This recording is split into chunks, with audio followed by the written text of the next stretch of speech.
everyone, and welcome to another VHS Vault stream. How is everyone doing? I hope you're having a wonderful Friday so far. Hope your weekend's coming up soon. Today we have all sorts of weird VHS finds to take a look at, some analog memories of retro past, so yeah, should be fun. Later I am doing a stream with Cassifel, so if you want, make sure you're there for that. But first we're gonna do this VHS. Should be good. Spilt milk, you're gonna cry. I'm sorry. Rick M says, how's the boy? He's good. He's less lethargic than yesterday. He's still a little swollen, but, like, he's mostly seems okay. He's a little upsetty, but, like, not absurdly so. He's eating and drinking and everything, so that's good. Alright, so, let's get into it, shall we? If you're on YouTube, do me a favor and like the stream. A thumbs up helps. Phoenix Leftist, thanks for a 275 stream streak, and I think we can get right into it with, Spilt Milk. This is courtesy of VC Archives. I'm sure you know VC Archives. We've rated her many times. I'm just gonna read what she wrote, because I find it interesting. She says, I found this short film on a tape a while back. It only says spilt milk at Waries on the label and nothing else. There's no credits, no names, nothing. If anyone can help me figure out anything about when this was made, by who, and why, I would love to find out. So, unlikely, but if anyone knows anything about this, let me know or let VC Archives know. Because she just found this, and I guess it's weird, so let's check it out. Captain Conundrum, thanks for a 10 stream streak, says a dime-long streak. Nice.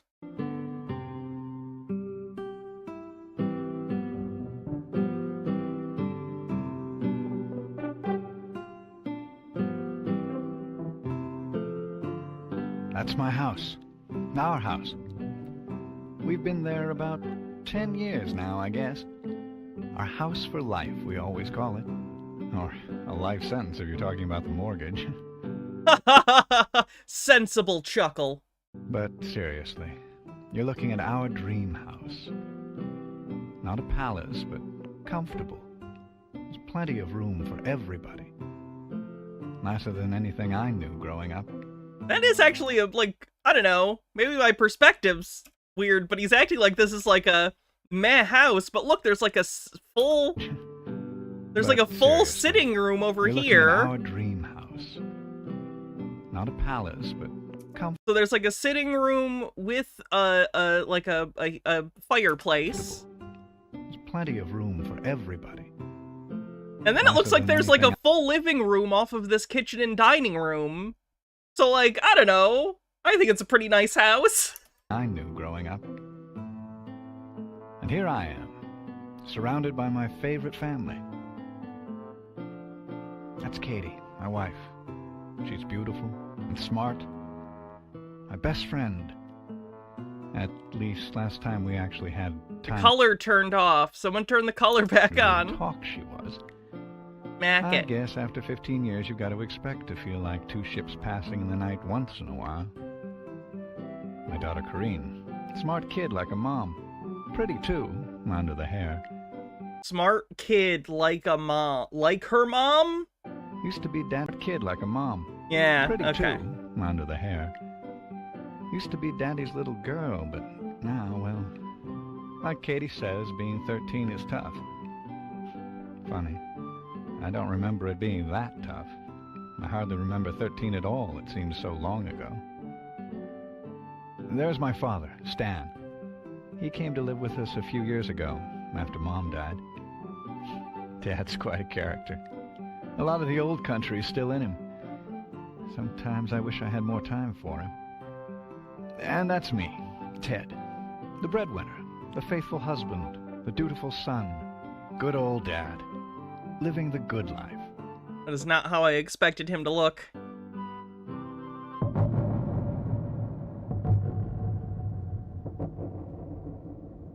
Good going, Grandpa. Maureen, please. Chill out, Mom. You have some respect, young lady. Dad. Did you do your homework last night, baby? What? Hello, Ted? Where are you? Mouselander, Dad, thanks for following. What planet are you on. You drink your milk, young lady. You don't talk back to your father. It's okay, Dad. I've really got to go. I'm going to be late for my staff meeting. Hey, Sure you're Talons. going to be okay. Well, things aren't always perfect. It's too darn hectic. But to be honest, I really wouldn't trade my life for anyone else's. Anyway, funny how you get to a point in life where everything seems to be falling into place. You Is know, that the only milk? Is the spilled milk thematic in nature? job, The spilled milk is the setup for a variety of small inconveniences. family, the house, the car. Nice, huh? I finally graduated from that old funky station wagon of ours, which helps with the morning commute. It's nice to start up the daily grind in something comfortable. But don't get me wrong, I like my job as much as the next guy. This is the worst slice of life anime I've ever seen. Sure, there is some stress, like getting there, right? And yes, I put in a lot of hours, but that comes with the territory. The older you get, the less time you have on your hands. It's been a while since I've had much time for myself.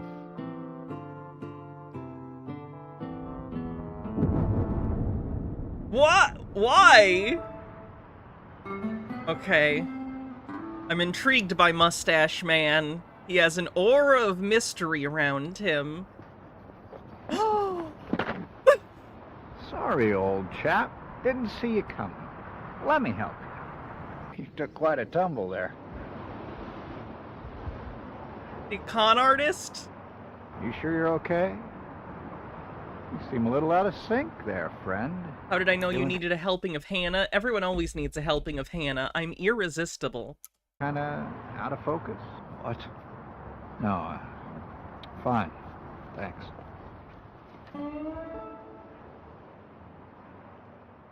Though I wasn't exactly sure when it all started, I had to admit that for quite a while things had been, well, sort of out of sync. Though my career's really taken off. After 15 years with the company, I've got a real nice office, my own secretary, a good salary, maybe even a promotion on the horizon. A tree No and resin for some reason? Complaints. But Is that lettuce? Is that cabbage and resin? less and less of the things I used to enjoy the most, it seems. Anyway, here I am, not much over 40, with just about everything I'd ever wanted, except maybe a little more time to relax. So, why was I looking at my life and asking, is this all there is?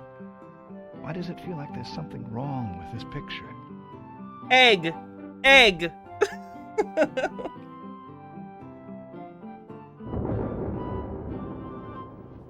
Westerman says we've got to rework this Procon design and get it in line with the new budget. When? 2 days. Here we go again, another 48-hour grind. Nuts.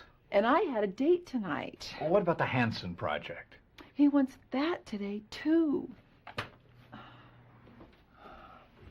Prime Directive. I understand the Prime Directive in regard to egg situations, but I wish when I was an egg, there would have been a nice trans lady who came to me and was like, hey, it's okay.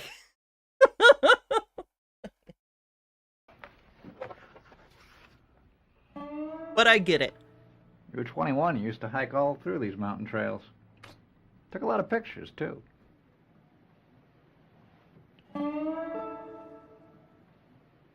So things get a little tense at the office. That happens to everybody. The thing is, instead of working harder to keep up, I find myself drifting a lot lately. You know, like I'm happy and all that, but why do I seem so darn restless? Back when I was in college, I could hike 20 miles of mountain trails without blinking an eye, with 20 pounds of photography equipment around my neck. Good luck trying that today. Hello, you are Victoria. How's it going? You never know. You might surprise yourself. But you might want to start easy. Maybe just a mile or two. I have to assume you're a figment of my obviously overstressed imagination. Want to know why I'm here, Theodore? Oh no, is he Oh, fight my God. clubbing? Is this his Tyler Durden? Called that in a long time. My first job is to point out as diplomatically as I can that what you're going through right now is perfectly normal for your time of life. My time of life? Yeah, you know, middle age. Midlife crisis. Please, not... I don't know how I'm gonna deal with turning over 40. I turned 30 last year, and everything's a nightmare. I hope I don't make it to 40. It's just a passing phase. No, I beg to differ. You've been feeling out of sync for quite a while now. And you might try the word challenge instead of crisis. Midlife challenge. To do what? Break out of your rat in the maze mentality. Face it, Ted, you're stuck. You've been playing the same tapes over and over again. Where's that bold young hiker, anyway? Oh, he's stuck, all right. You don't just throw in the towel on your job, your family, and a mortgage. Maybe this is where Fight Club came from. Fincher just saw this and was like, That joke doesn't work. Fincher directed Fight Club. He didn't write the book. Chuck Palahniuk did. Chuck Palahniuk saw this and was like, Remember, Ted, faithful husband, breadwinner, dutiful son, good old dad. All right, that's enough. I keep listening to you, I'm liable to just go right off the deep end. Oh, I can just see it. Guess what, honey? I quit today. Let's sell the house, pack up Dad and Karina, and move to the woods. Whoa, now, we're not talking about dropping a life here. We. Who are you anyway? You'll be surprised when you find out. I read the book and watched the movie. I like the book's ending better. Like, it's not an exciting ending necessarily. I know, like, the buildings exploding is a more cinematic ending. But I like in the book there's that little epilogue where he's at the insane asylum and, like, some of the orderlies whisper at him that they're members of Project Mayhem, implying that, like, this thing he's created is self-perpetuating now, and no matter what he does, it's just out there in the world. It's ominous. I like that. Question. The answer's simple. And tough. You think you know it all, don't you? No. You do. Something's been out of sync lately because life's out of focus. Is the job or the family any better off if Ted's not listening to Ted?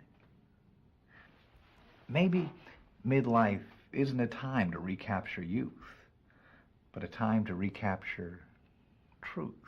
What does that mean?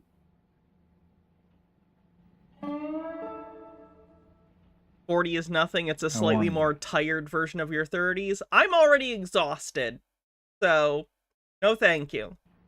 It's a funny thing to be following all the rules and end up with most everything you want and still feel dissatisfied and out of control. I don't know what tripped the switch exactly, but I was beginning to realize that maybe the problem wasn't my life.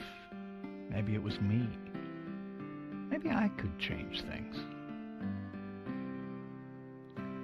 First thing I tried was letting the boss know we needed more time. That felt good.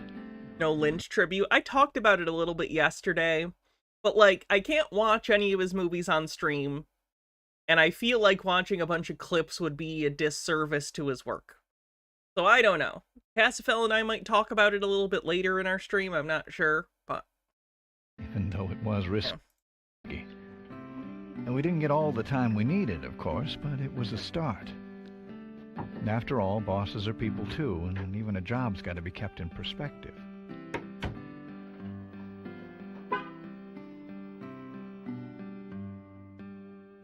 I also figured out that sometimes you've got to slow down inside, so you can get the outside in focus.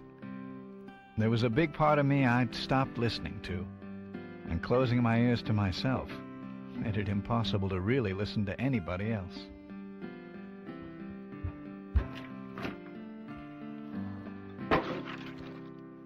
Hey, you win. What? Because you're the very first person to spill their milk this evening, you get to go hiking with me this weekend. Hiking? Get a grip, Dad. What are you talking about, Ted? Well, of course, she only qualifies if she cleans it up. The spilled milk, I mean. I mean the hiking part. He's really weirding out, Mom. I just thought it would be good for us to get out into the mountains again. You know, fresh air. But Ted, you know I'm signed up for a workshop at the college this weekend. It's been on the calendar for months. Well, I suppose you're going to leave me home alone. And I've got to go shopping with my friends this weekend, Dad.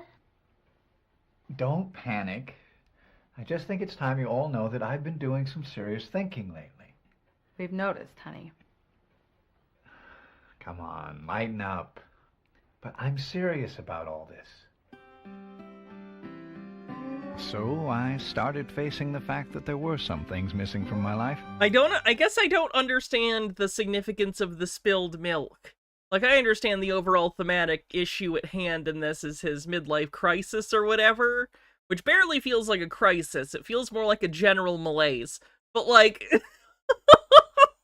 why is milk, I get, okay, don't cry over spilled milk is an idiom that effectively means don't cry over things you can't change. So I guess it's more just about, like, hey, you're gonna grow older if you don't die. So deal with it. And it was up to me to take stock and see what I could do about it. But don't get me wrong, I'd be the last person. Joke's on you, my life isn't spilled milk, it's a milk truck that drove over the edge of a cliff. To say the answer. You can cry about that! Come easy. Just because you start connecting with the bigger picture doesn't mean the rest of your life automatically falls into place.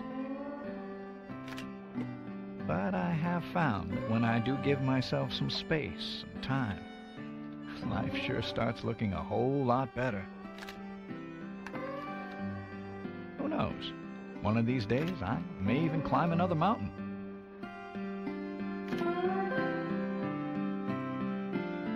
His midlife crisis hobby is photography of flowers? That man's name? Robert Mapplethorpe. No one will get that joke. Why would I make that joke? Jokes with an audience of 0 people that get it. It doesn't make sense, Anna. Okay. Anyway. Why do you know who Robert Mapplethorpe is? What the fuck? Why do I know who Robert Mapplethorpe is? MH Darkbeast says, hey Hannah, we've got this on the VHS vault for a while, so can we add it to maybe the list today? Let's see. Okay, I'll add it. I'm not sure if we'll get to it today, but I have now bookmarked it, so either way. Also, that looks kind of like a after-school special. Normally I do after-school specials as their own kind of stream, but I don't know. Either way, it's saved.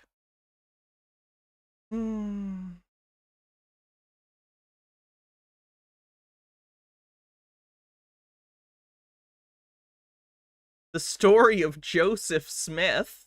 That's probably pretty good. Ooh, I think this one's an MLM one. Have we watched this one yet?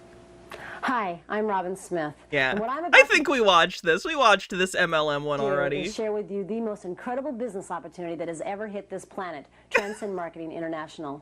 I invite you just to sit back and relax as over the next few minutes I share with you a little bit about myself, how it is that Transcend Marketing has positioned each and every one of us, and then what I get the most excited about, and that is our compensation plan.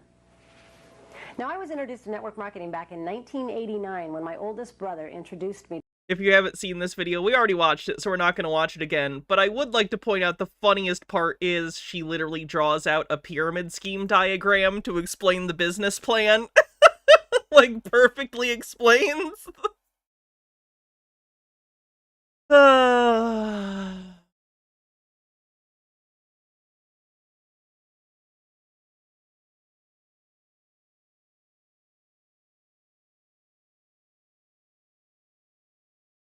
Ooh, the unauthorized Brady Bunch, the final days story.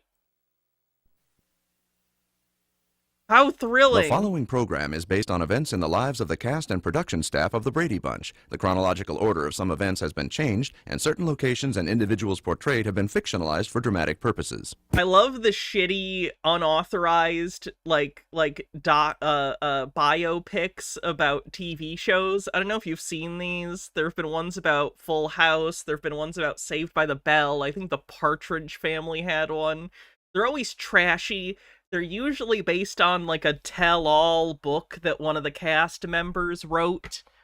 Usually there's salacious scandals, like, sex stuff. You get it. This one's about the Brady Bunch. Oh, hell yeah! I actually don't know. The music's gonna be an issue with this. We might get away with it on Twitch, but I don't know if we can get away with this on YouTube. I think I'll go for a walk outside now. Na na na na na na na na na. It was 1974, and the Bradys represented the perfect American family. For 5 years, producer Sherwood Schwartz and his Sherwood Schwartz, who produced and created the Brady Bunch, was also the creator of another famous sitcom, Gilligan's Island. son Lloyd invited millions into our home to watch us solve life's problems in 26.5 minutes. And more. Need this drink. Yeah, I don't think we can watch this today because of the soundtrack. There's a bunch of other songs on it, but I'll save it for a day when we are just on Twitch. They're normally. Ooh, here's one. This is only 2.5 minutes long. Chinese lovemaking secrets 2. It's blurred. Don't worry.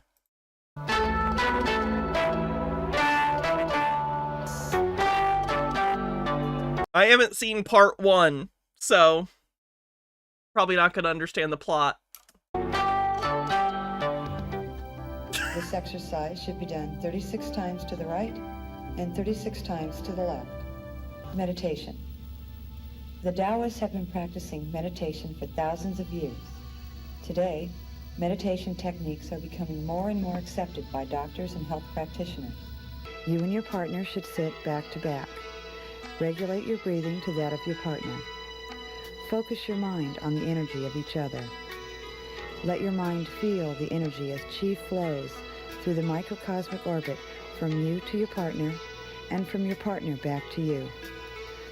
I think I'm doing sex wrong, because never during sex have I found myself back to back like this. That's the one position never thought to try.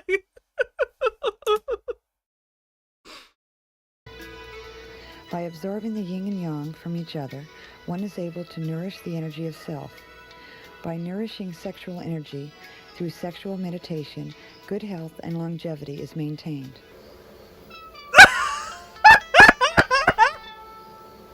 A general moving through battle lines. The penis moves right and left with strong and deep penetration sideways, using only the pelvic to thrust. Couples should experiment with various right and left thrusts. A wild horse leaping over a mountain river. The penis moves up and down deeply using strong movements. This style is well suited for the position of the monkey springs. A snake in winter. The penis penetrates deeply using slow movements and withdraws slowly. This provides slow but deep penetration. This style is often Trey says back to back. That's what happens when two bottoms get together. used when Bumble Homestead with a 15-stream streak says that's the whitest hip thrusting I've ever seen. practicing the position of the tortoise mounts. A frightened mouse running through a hole. The penis penetrates quickly and withdraws quickly. The movements are strong and quick. I want you to fuck me like a frightened mouse.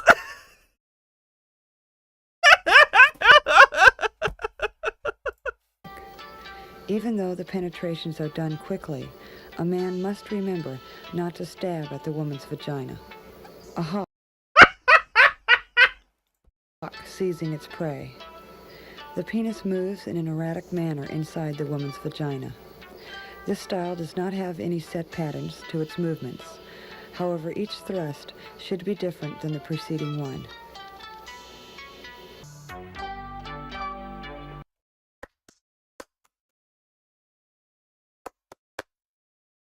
Brilliant. Thanks for the tips. That was beautiful, truly.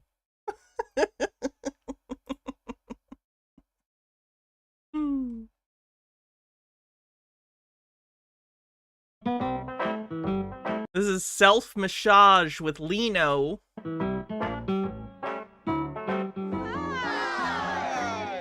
Let's do doing with Lino. Good morning. I only know. Let's start. Rub your palm together. Exhale. This feels good, right? You know, I think from the point he applied for the job, Trey, I think he knew what this was. I think he was desperate. He's clearly been to hedonism. You mean hedonism too? The middle finger is circulation and sex, international, right? You inhale.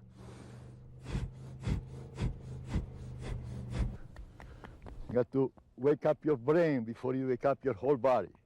Did we accidentally put the Chinese sex tips video in again? MH Darkbeast says, here's another great choice. They lost the rights issues, so now it's public domain. Look. Oh, the Raggedy Ann thing. Thank you. I shall save it. Saved. Thank you.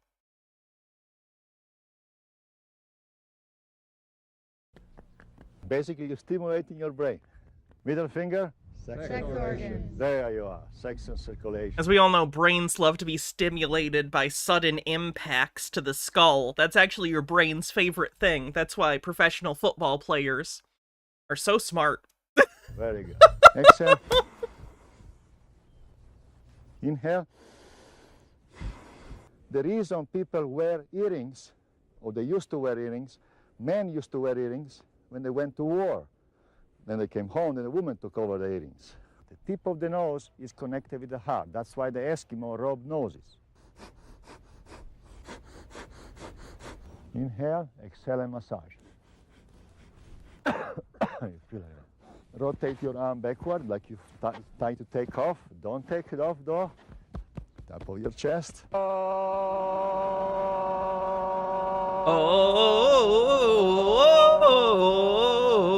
jungle life, we're living in the open. Belly button out. Hey Amber, how's it going? Tarzan Boy's a good ass song, by the way. This part is connected with the penis. We're missing important plot points with this edit. Are we? Are you sure? And the uterus. The more flexible your ankle, the younger you are. And the sexier you Show are. feet, show feet. Excellent laugh.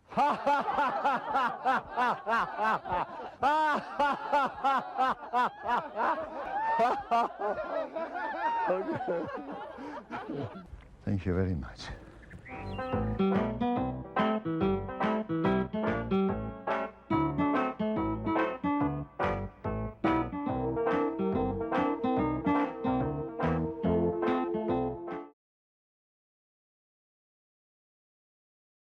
Okay, let's see what's next. Maniacs, God is cool and that's a fact. Pharaoh, Pharaoh, oh baby, let my people go. Huh, yeah, yeah, yeah, yeah. He say, Pharaoh, Pharaoh, whoa baby, let my people go. Huh, yeah, yeah, yeah, yeah. Now Satan, put your finger, I can't do it because of my hat. I'll take my hat off. Satan is like, you like this, so do like this. Satan is like old Pharaoh too. He's got men doing what he wants him to, because that's somebody imitating another person. But God sent Jesus to tell him so, to back off, Jack, and let my people go. Okay, that's Pharaoh, Pharaoh. Oh.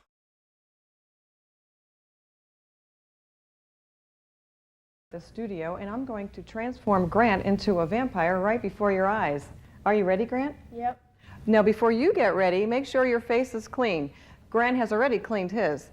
Now we're going to take off Grant's glasses. And put his hair back away from his face. Now we're going to get some cheekbones. Grant, do this. This gives it a nice line for you if you can't find where your cheekbones are. Sometimes you can feel them with your fingers. How do you feel?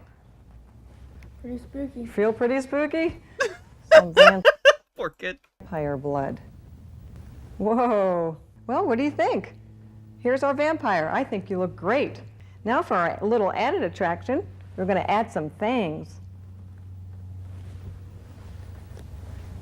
Did you get him in there okay? You gotta add a morphine addiction to make it more realistic.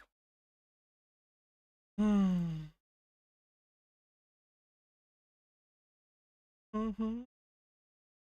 Oh, I miss Christmas with Dennis.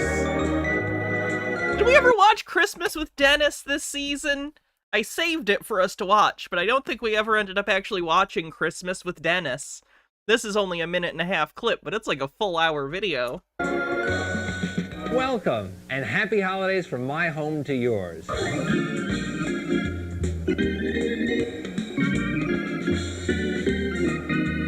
I have a special holiday treat for you.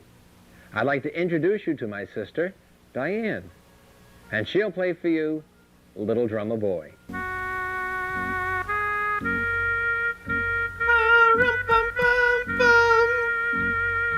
Dennis and his little electric organ.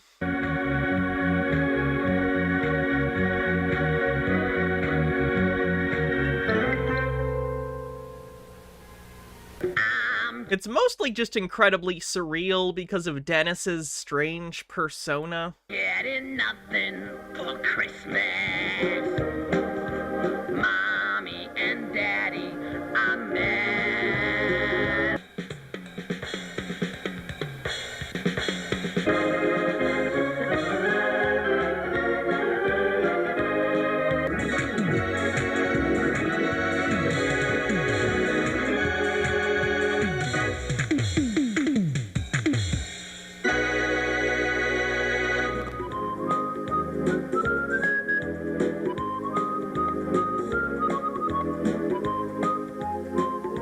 Was that My Pet Monster? Unfortunately, no. I love My Pet Monster. Do you know how many times I rented the My Pet Monster movie when I was a kid? Oh, did High Tops make this?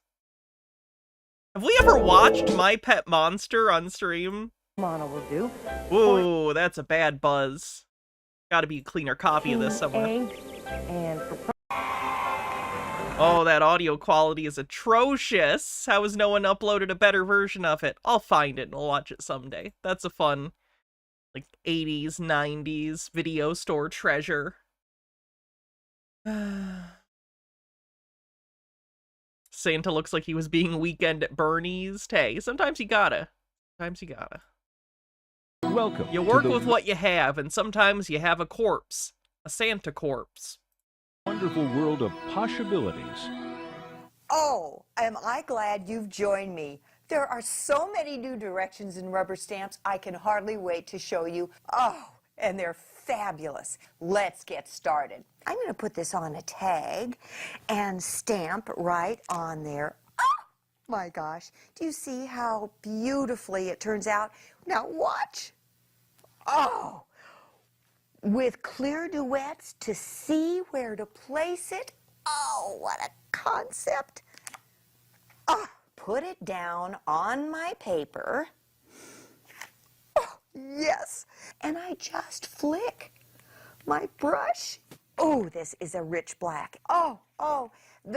As I say, the possibilities are unlimited. For all of you that love rubber, as I do, the new direction is unmounted rubber stamps. Oh my goodness. Ooh. Peel off that cling and merely put it on the panel with like objects. I'm happy for her. It would be easy to make fun of this. You know why? It's easy to make fun of sincerity. But I'm glad that she has something in her life that she loves this much. This is like me with my goddamn movies. If you find any little silly thing in life that makes you this happy, you hold on to that thing. Have pulled a feeler off of a butterfly doing that very thing. So I have... You sense neurodivergence? Yeah, stamps might be her special interest. That's the vibe I'm getting. Of my... And then Gen X and boomers would be like, no one had autism when I was younger. And then it's like, guy next door with 7 billion train sets, or lady like this. It's my salads with a loop-de-loo border. Ooh, fun. Oh, which one do I want on the outside? outside. Puff, puff. Here's the loop-de-loo with our ice cream cones. Oh. This lady's known more for her rainbow pen commercial, I think. She did the sponges. I forget exactly what they were, but they were like sponges that you could wet, and like they did stuff. Life is good. She's really into crafting. Lift up. Oh, I could do these borders all day. In fact, I have. Oh, the flower. Our new bookcase border. Oh, yes. Okay. Oh, gosh. Oh, yes, we have a lot there. Oh, goodness. Oh, for scrapbooking. Oh, I'm so excited. Oh, whew. Oh, gosh, enough with that. And finally, I want to thank you for the pleasure of your company today. It's been a posh pleasure. Oh, there's the magic sponge The Rainbow one. Sponge, created... Yeah, this is the one she's more famous for. This was a pretty famous viral video 15 years ago. By Dee Gruning of Posh Impressions, is one of the most versatile and fascinating art tools ever seen. So relax and enjoy. Here's Dee. You asked for it, so here goes. Now watch this. I am sorry, but this is exciting. Look at this color. Oh, I go across my stationery with this, and it's done. And we'll go straight across. Okay, calm down, Dee. Look at that. Okay, I want to do it all. I squeezed and squeezed and squeezed and squeezed. Twist, twist, twist, twist, twist. Now, I've got to go to this. How fun is that? Is she on public access, QVC? Feels like some sort of late night infomercial thing. Oh. I'm not positive, though. My gosh, is this fun. How fun that is. Is this? It's also possible this is a video that came with the product, maybe? To show you all the different things? I don't know, though. It's fun or what? Is this great and fun or what? Are they fun or what? It's fun. Fun, fun, fun. More fun. Oh, is it ever fun? Okay, she was public access? Nice. Look, that is just will knock your socks off. Look at those. I mean, do you see the doodling? Shake, shake, shake. Ink. Ink, ink, wash, wash, wash. Is that enough rainbows for us? Oh, there's so many things I have to clear up. Wow, scrunch it. Same vibe as the red copper pan lady. I don't think I'm familiar with her. That.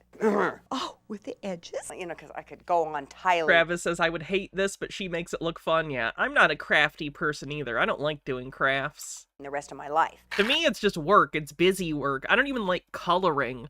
Like in first grade, we'd get like coloring sheets with our math questions. Like it would be like a worksheet of math questions. And then on the other side was a coloring sheet. And the coloring sheet was supposed to be fun.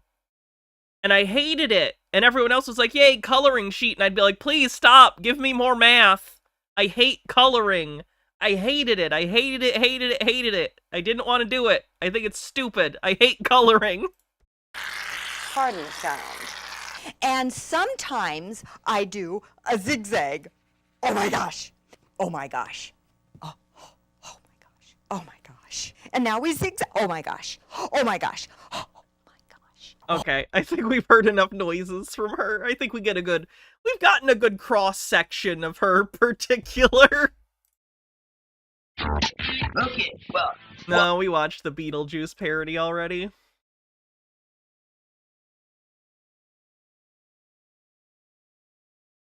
What? Thanks to everyone for the hard work, but also, you deserve recognition too.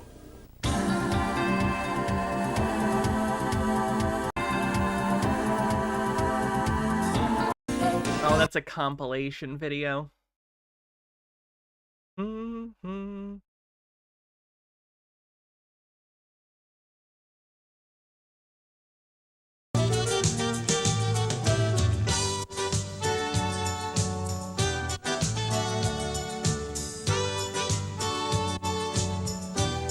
Her cross-section is a rainbow, apparently. I guess so.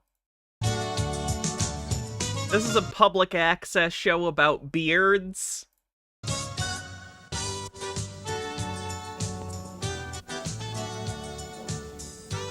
Hi, welcome to Talkin' Beards, the show about beards, beard issues, and beard... Wow, they have like the exact same set as Between Two Ferns. maintenance. I'm your host, Nick Pruer, and... Like, unironically, when Zach Galifianakis did Between Two Ferns, did he base that off this? Like, was that a joke on this set? Because, like, look at it.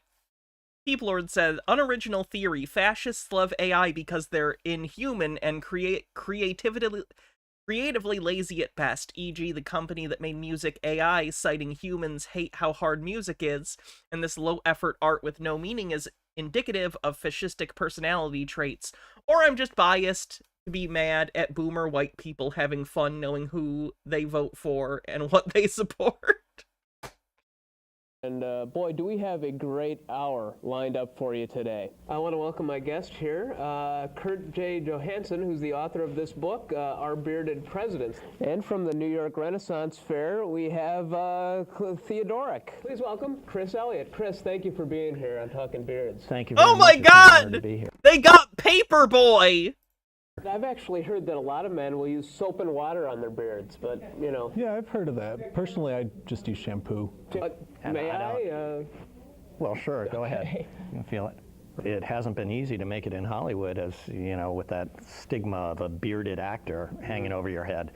Hey, I'm on Talkin' Beards, and with me is, please introduce yourself. My name is Frank. I'm a Australian native. You want to grip the spoon firmly, Yep. okay, and then you bring it to your face, and what you always want to do is you want to come down from the top down. So you want to have a good chin line. It's a very regal look. It's kind of the European Habsburg dynasty, very popular. This seems like a funny show. The guy definitely seems like he's in on the joke, so funny. Can you describe the beard, first of all? It's sort of bushy, medium length. I might have meant Cabin Boy, but there's a show where he is a paper boy. What was that? Bristly, brown. Okay. Or a movie. Can I ask you, what kind of trimmer are you using? Get a life. Something like that, yeah. Okay. Norelco, well, that's your problem right there. Last month, my beard started. Suck my you bearded. Why do I do the call-ins? Every week. Tune in next week when, in honor of Black History Month, we'll have a special tribute to Frederick Douglass's beard. Until then, keep your beard happy. I'm Nick Pruer. Good night. That was cute. Annie Kai, thanks for 44 months. Appreciate the subscription. And if you want to help support the stream, you too, if you're on Twitch, can become a subscriber and no longer get ads. It helps the stream a lot. I'd appreciate it. Oh, what else we got? Hey. Hello. What are you gonna be for Halloween? A headless horseman. That's nice. I'm gonna be a ninja here. I'm gonna be a Grim Reaper for Halloween.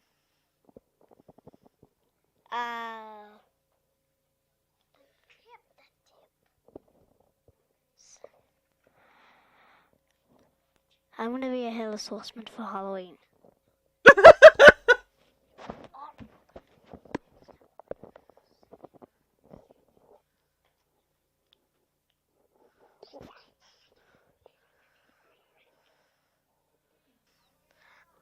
I might be going to a Halloween party on Halloween at nighttime. And my favorite game for Halloween is apple bobbing, and that wraps it up. Bye now. Bye. Back now. That was lovely. Thanks, kids.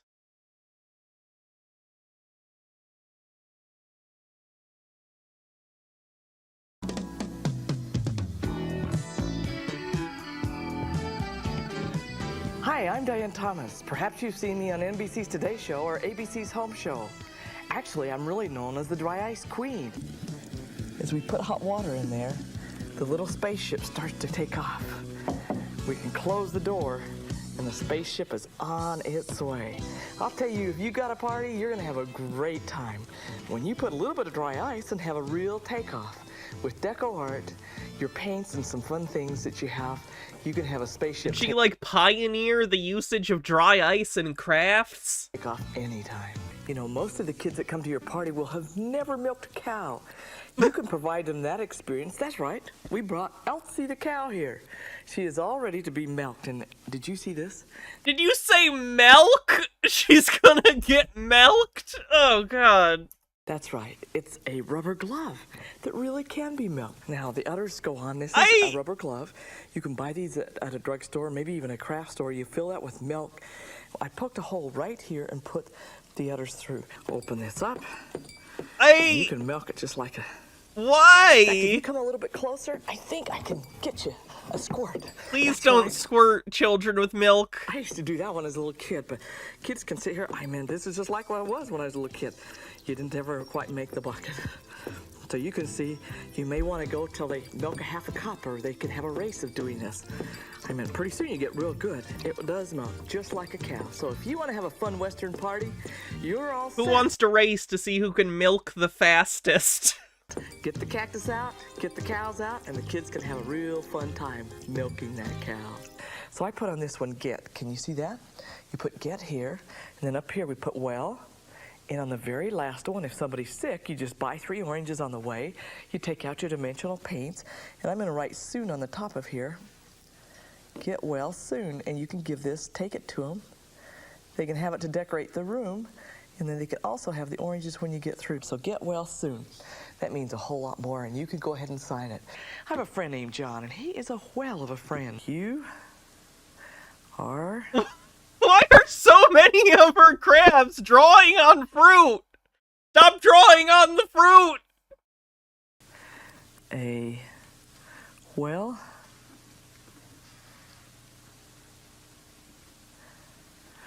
of a friend. We've got the ocean here all ready to go. Have we got a party? Can you imagine having this right in the middle and the fog moving out across? You have a plate each place. I mean, people have to blow their fog away to see what they have on their plates. That was lovely. Thank you. Thank you very much.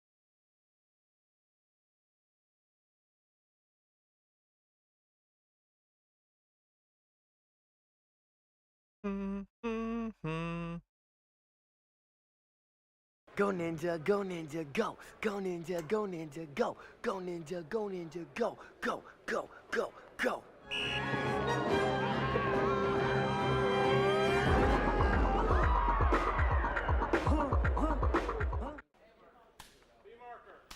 They sent me a script and everything. You know, they had it wrote down and everything, and told me to write and make it ice.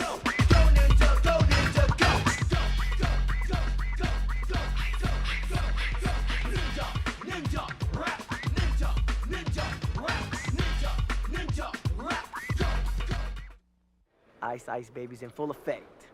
Yep. Turtles 2, watch it. Vanilla Ice was the real secret of the ooze. Hey Hannah, didn't you say you needed a new desk chair? Take the work out of Oh no, the hula chair! I remember the hula chair! Work out the Hawaii chair. Oh, Hawaii chair, sorry.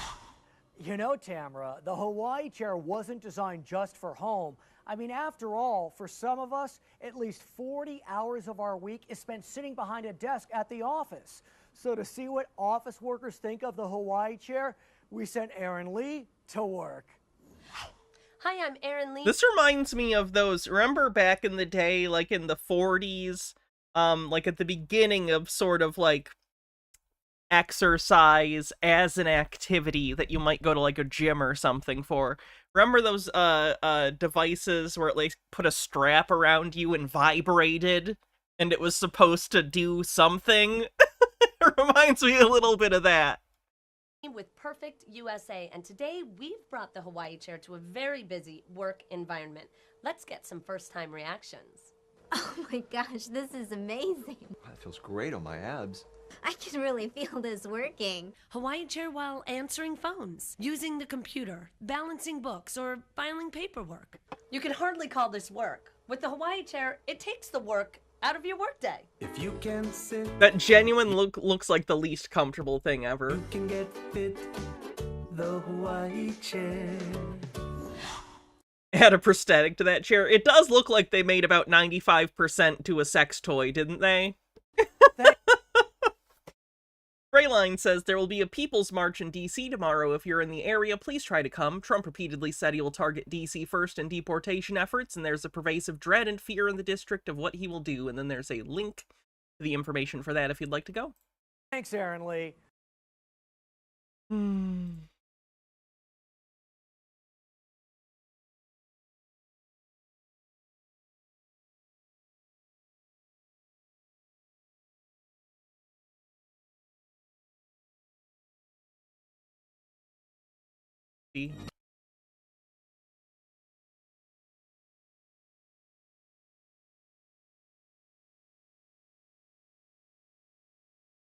Harkness Insurance.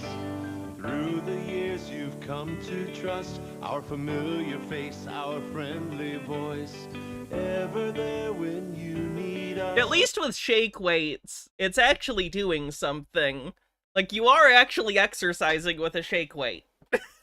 It just looks quite phallic. They're fun to use, though.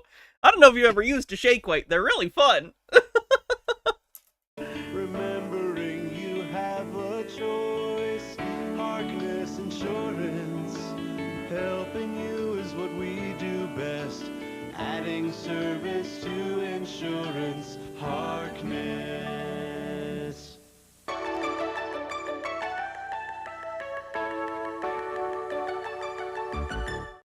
That was a motion to make on stream. That's not how I would jerk someone off. What would even be the angle if I was right here? Ugh. Just want to say a few words. It's just a demo. The audio's rough because I was running it for myself. And the track is still just a keyboard. But I wanted to put my ideas down on videotape so you can see what I'm trying to market.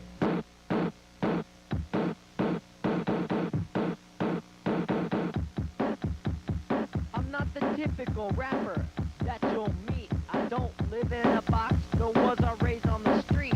And as you can see, I'm not black. I don't do drugs and I'm not on crack. From the toes we goes to the heel raises. I broke this down into some easy stages. With your heels cold, click and roll back. Can you get a demonstration of proper technique? Not for free. Breath inside so you don't get wheezy. Then you lean forward, shift your weight to the front, then up on your heels. It's an easy stunt. Feel your calves getting longer? I know I do. Don't go anywhere, cause we're ready to resume. Huh. A customer orders a single. Oh, that's from the Wendy's rap. If you wanna please lay down the cheese in a juicy spot, but don't leave it too long or it'll get too hot. Tool it up, lay it off on the meat. They melted the cheese separate from the patty? That's kind of weird. Right? Keep it neat.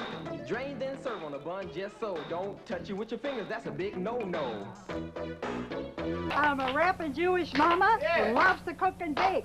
You ain't had nothing till you taste my honey cake. I'm here to tell you about myself. Get the food on the table and off the shelf. Now they call this work and they call that labor, but it's all great fun. Just grab your neighbor. No need to jump, no need to scuffle. On, sit on down and do the Prego shuffle. Pirate rap? My name is Sharky and I'm part of the crew. I've got a pirate rap just for you. We're sailing these seas to let you know it's not always cool to go with the flow. Ha ha ha! Pimples pop up sometimes out of the blue. Could be one or two, maybe many a few. The root of the problem starts under your skin. You got to go inside and work from within. Hey, you go and see the doctor, you do the right thing. Get a tuberette name, now you're ready to swing. Average homeboy. Average homeboy. Jesus. Golly wishes and hi everybody, how are you today? My name's Blueberry the Clown.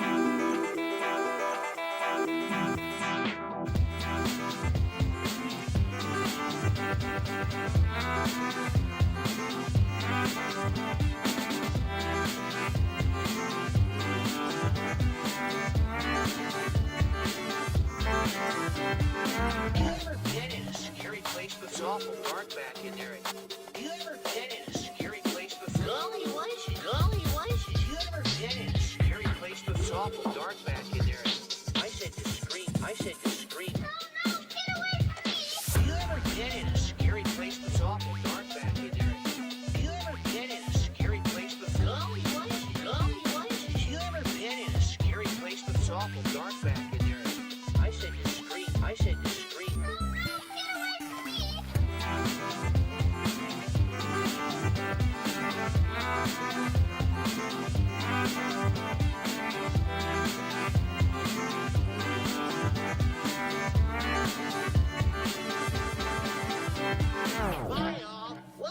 around. He is risen. Oh. Featuring Gospel Bill. Hey, man. Nicodemus. The Barkamea. cowboy's name is Nicodemus? Sharkbee says, it's our favorite insane cookbook lady, Kathy Mitchell. Wait, I don't remember her. Your eyes on these homemade dishes and chocolatey desserts, all made with ramen noodles. What?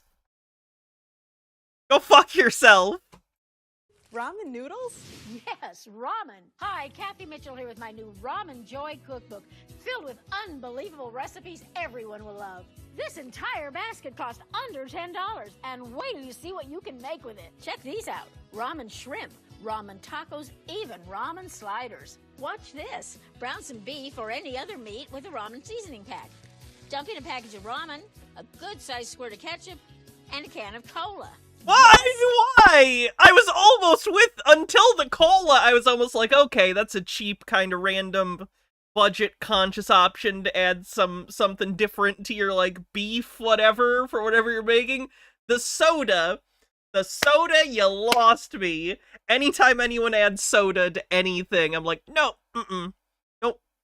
Cola for a fantastic barbecue beef pasta better than what they serve at the rib joint at a fraction of the cost. What more? Form cooked ramen and egg into a fast pizza crust. Then add your favorite toppings for a mouth-watering pizza in minutes. It's right here on page 84. And here's my favorite. Just dump some ramen on top of some leftover chicken and veggies. Add a can of soup, stir and bake. A delicious feast for That's just a casserole. That's just a Midwestern fucking hot dish. Whole family, all for less than $3. Want the best salad ever? Start with lettuce, onions, and mandarin oranges. Top with crushed ramen and pecans, and use your seasoning pack to make an awesome dressing. A restaurant bestseller you can easily make at home. Ooh, love that crunch. How about these decadent truffles or Grandma's ramen apple pie? If you try to serve me something called ramen apple pie, you will never speak to me again. That is a fact. You will never see my face ever again if you try to serve me ramen apple pie. I love these recipes. I made the creamy berry. It's not even like there isn't other options. If you wanted to make an apple pie but like didn't have apples, mock apple pie exists with Ritz crackers. There are already other theoretically budget options for this. What are we doing? Crumble. It was fast, easy, and so... Don't they make pie with crackers? They can. That's what mock apple pie is. It was created during rationing in the World War II, I think? So delicious. It uses Ritz crackers instead of apples, but it has some flavoring that makes them taste kind of like apple. Amaze everyone with my new Ramen Joy cookbook. Just $10. But wait, you can also get ramen nibbles with my favorite party recipes, like these cheesy jalapeno poppers, or this fresh ramen hummus. And don't forget dessert, chocolate mousse-filled ramen cups. Yummy! You can get both books with nearly 100 delicious ramen recipes for $10. Here's how to order. Call 1-800-383-7660 to get Ramen Joy on a specialty. That's so much worse than our microwave cookbook. Which plan did you want? Same as the old one. All right. Is there anything else I can do for you? Just get it turned on. Come on, you guys. Go easy on me today, will you?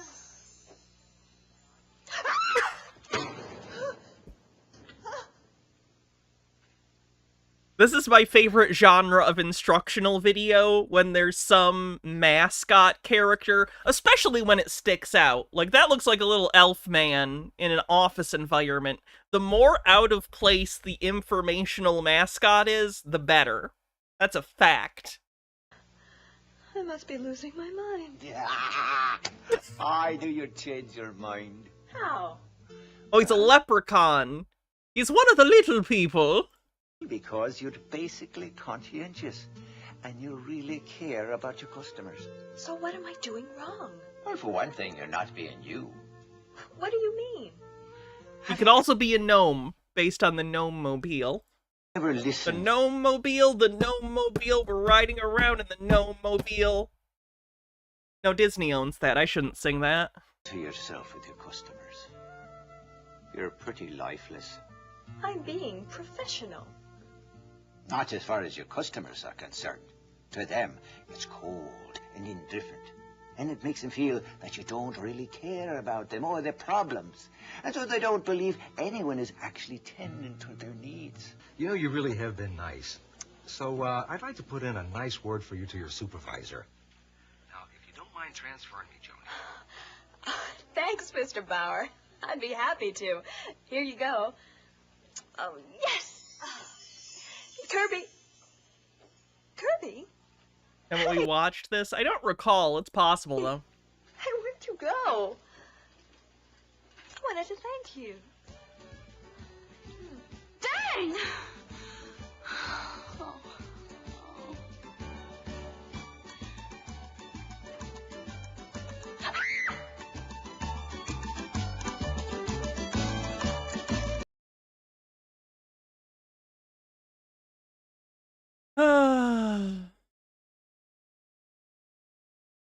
Looks like TikTok's gonna be banned Sunday. Yeah. Curious what's gonna happen. Are people who use TikTok gonna flock to Instagram?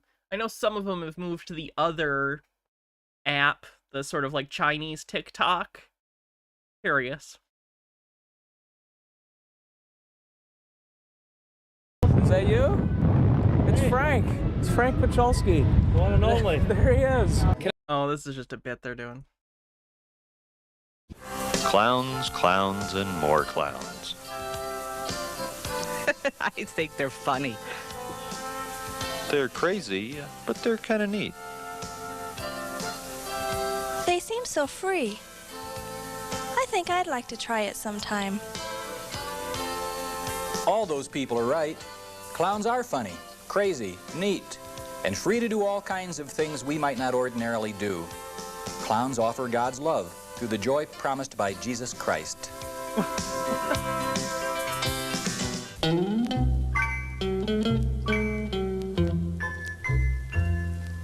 Jesus wants me for a sunbeam to shine for him each day. It's time for the Freddy for Jesus Children's Program. All across America and around the world, children listen with thrill and excitement in their hearts as evangelist Tim Todd takes his little dummy friend Freddy out of his suitcase to share life-changing Bible stories from the Word of God. You know he's doing it. God is doing a new thing. You know he's doing it. Who's doing it? God is doing a new thing. I just never thought I'd be able to do this in a church, you know? I just love it. I mean, every youth group needs one of these. These are so cool. What they're talking about is karaoke for Christian music. Jesus loves the little children, all the children of the world. Is there a reason so many ventriloquist dummies sound incredibly nasally? Does that have something to do with the throwing your voice without, like, is that you have to, like, move your noises to the back of your, like, mouth or something and it makes it more nasally? I just noticed that a lot of ventriloquist dummies have that kind of voice. I don't like it. When you enter the nursing home, do not stand there with your group in a large cluster of clowns. Clowns can look rather intimidating if you see a lot of them in one place.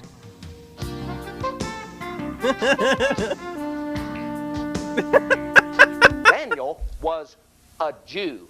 A what? He was a Jew. He was a what? A Jew. Bless you. A Jew. A Jew. Gesundheit, got a cold? You know he's doing it. God is doing a new thing. You know he's doing it. Who's doing it? God is doing a new thing. A sunbeam, a sunbeam. I'll be a sunbeam for.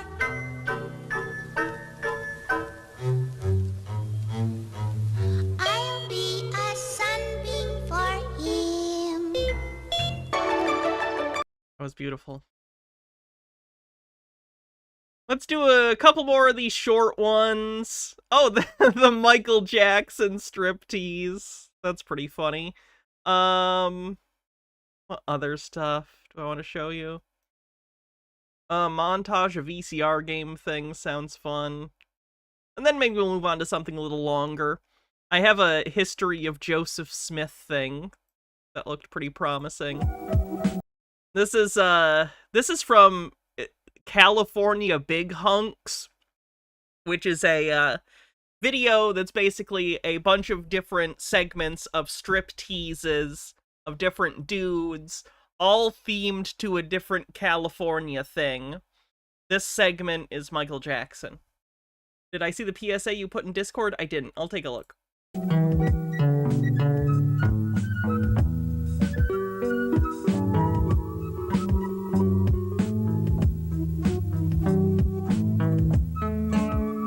The Michael Jackson poster. He's gonna imagine himself as Michael Jackson in strip.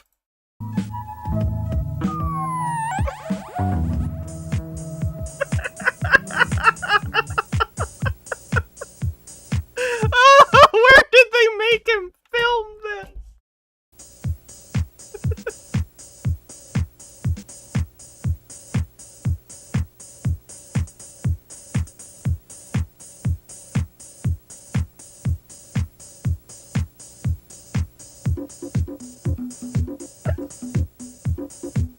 He doesn't even look like Michael Jackson! It's not a basement. It's like a abandoned building or something. Like, see, if we skip ahead, you can see, like, the ruined wall. I don't know. I don't get it.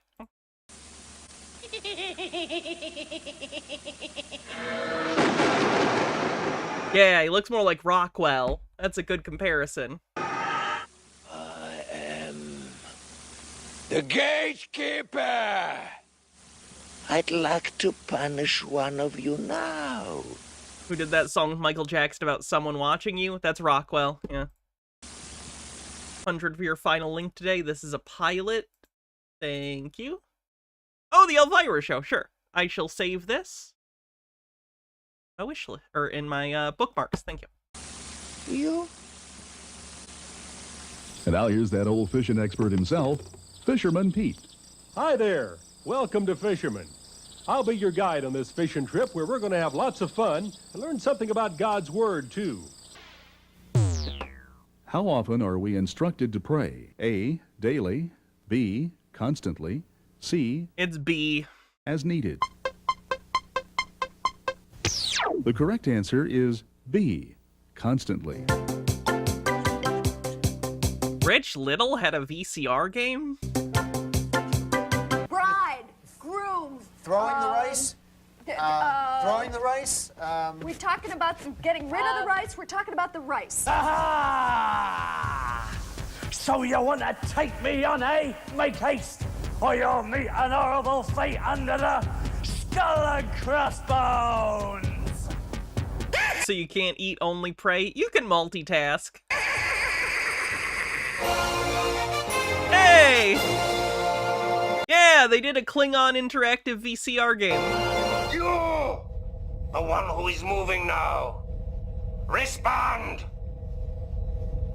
I will tempt you.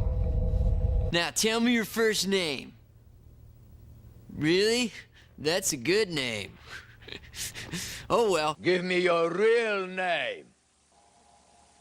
That is a stupid name, isn't it, you maggot? That'd be a stupid name. That is a child's name. From now on, I will call you Gah. I don't get no respect, you know what I mean? Ronnie Dangerfield.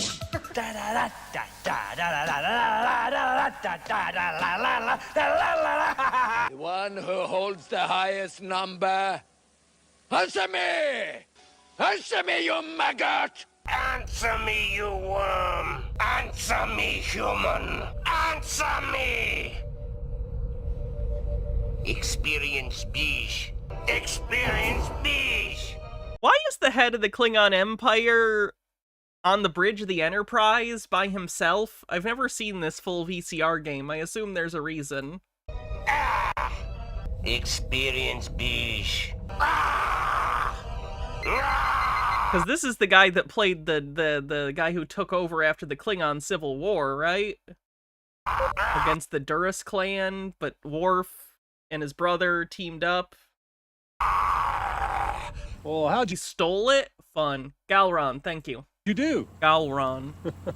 Couldn't be doing any worse than me. That about wraps it up. Remember the episode in TNG where they clone K-Less and install him as the new, like, emperor, and it never comes up again that there's a living cloned K-Less as a figurehead in the Empire? It just doesn't come up ever again?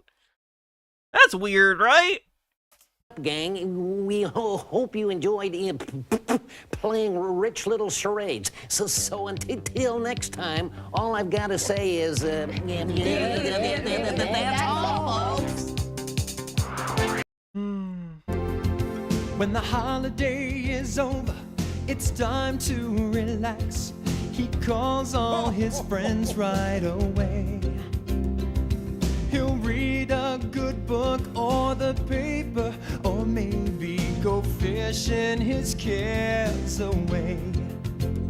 What does Santa do the rest of the year when Christmas time is done? He's just like us every day of the year. Santa's always having fun. He'll go shopping. Would K-Less be more Klingon Jesus or Klingon George Washington? Probably a mix of the two, because he's both a spiritual leader and a conqueror. So, like, a mix of both, which fits in with Klingon culture. Like, spirituality for them inherently is going to include violence and conquest, because that's, like, part of their culture is that warrior thing, so I don't think it's an either-or thing.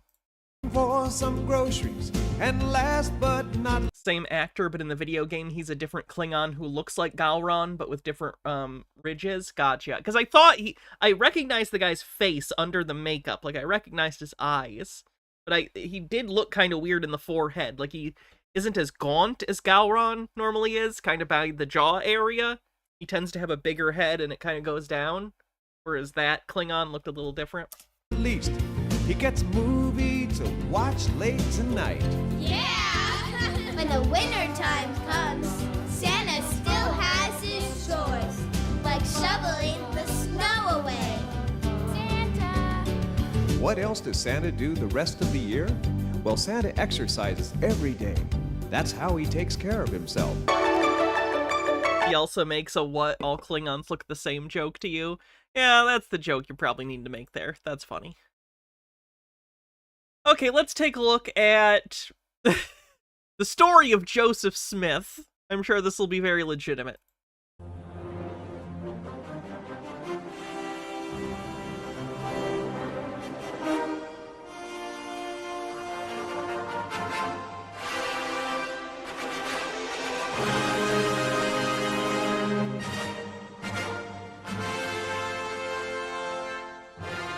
Yes, by Orson Scott Card. That's what it says.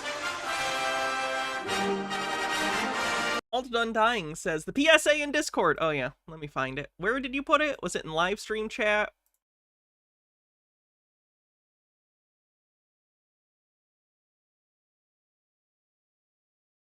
Or was it under VHS?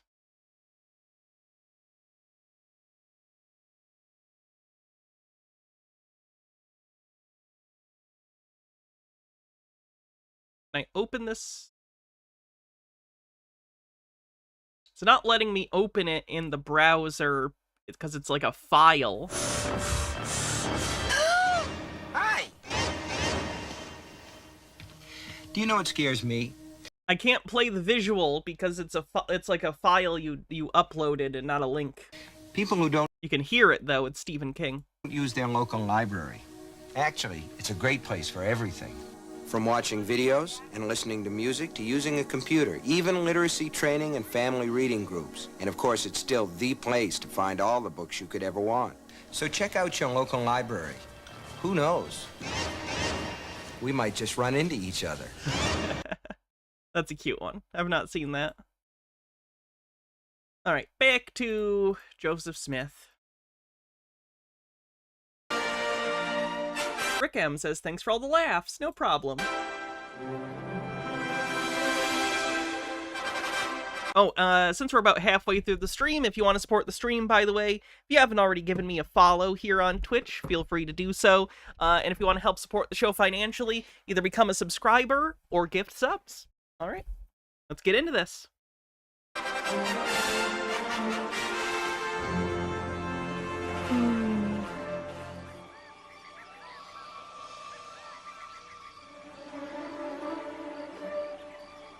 Dum dum dum dum dum. Oh, wrong one.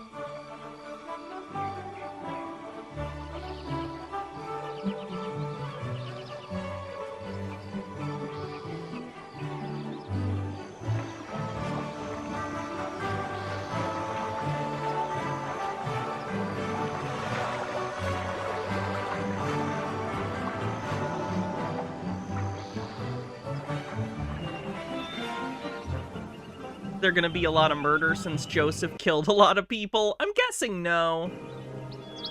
It will probably end with him being martyred, would be my guess.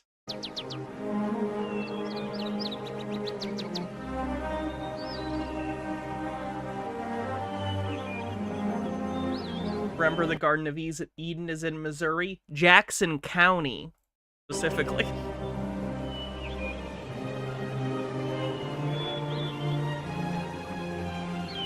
Wherever the pioneers pushed the boundaries of the new nation, church bells soon rang out, calling the faithful. The people heard, and most wanted to gather. But gather where? Almost everyone was Christian. But there were so many different ways of being Christian. We solved that problem by inventing yet another sect of Christianity. Of them had to be best. One of them surely was right. People joined churches expecting to live by the principles they taught. They wanted to know the right way to live. And on the frontier, the fastest growing churches were the ones that demanded the most obedience from their members. Oh, does he get mentioned in Deep Space Nine? I didn't remember that. Congregationalists were descended from the old Puritan movement. Is the second stream right after this, or is it later tonight? I might take like a 20-30 minute break to sit and eat some food or something, but it'll be shortly after this stream. And Presbyterianism was descended from John Knox's rigorous Church of Scotland. But they could seem almost relaxed compared to the fervor of the new Methodist movement. Lucy Mack Smith had grown up Presbyterian, and when the family moved to Palmyra, she soon was admitted to the Presbyterian Church, along with her daughter Lucy and her sons Hiram and Samuel. But like his father Asel, Joseph Smith Sr. didn't hold much with organized religion. And Alvin was following in the same tradition. They read the Bible and lived by the commandments, but they had no great respect for congregations. Young Joseph was torn.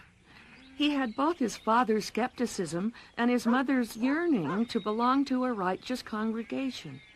He would be drawn toward a church, and then he would ask questions, and the answers wouldn't satisfy him. And he remained on the outside looking in.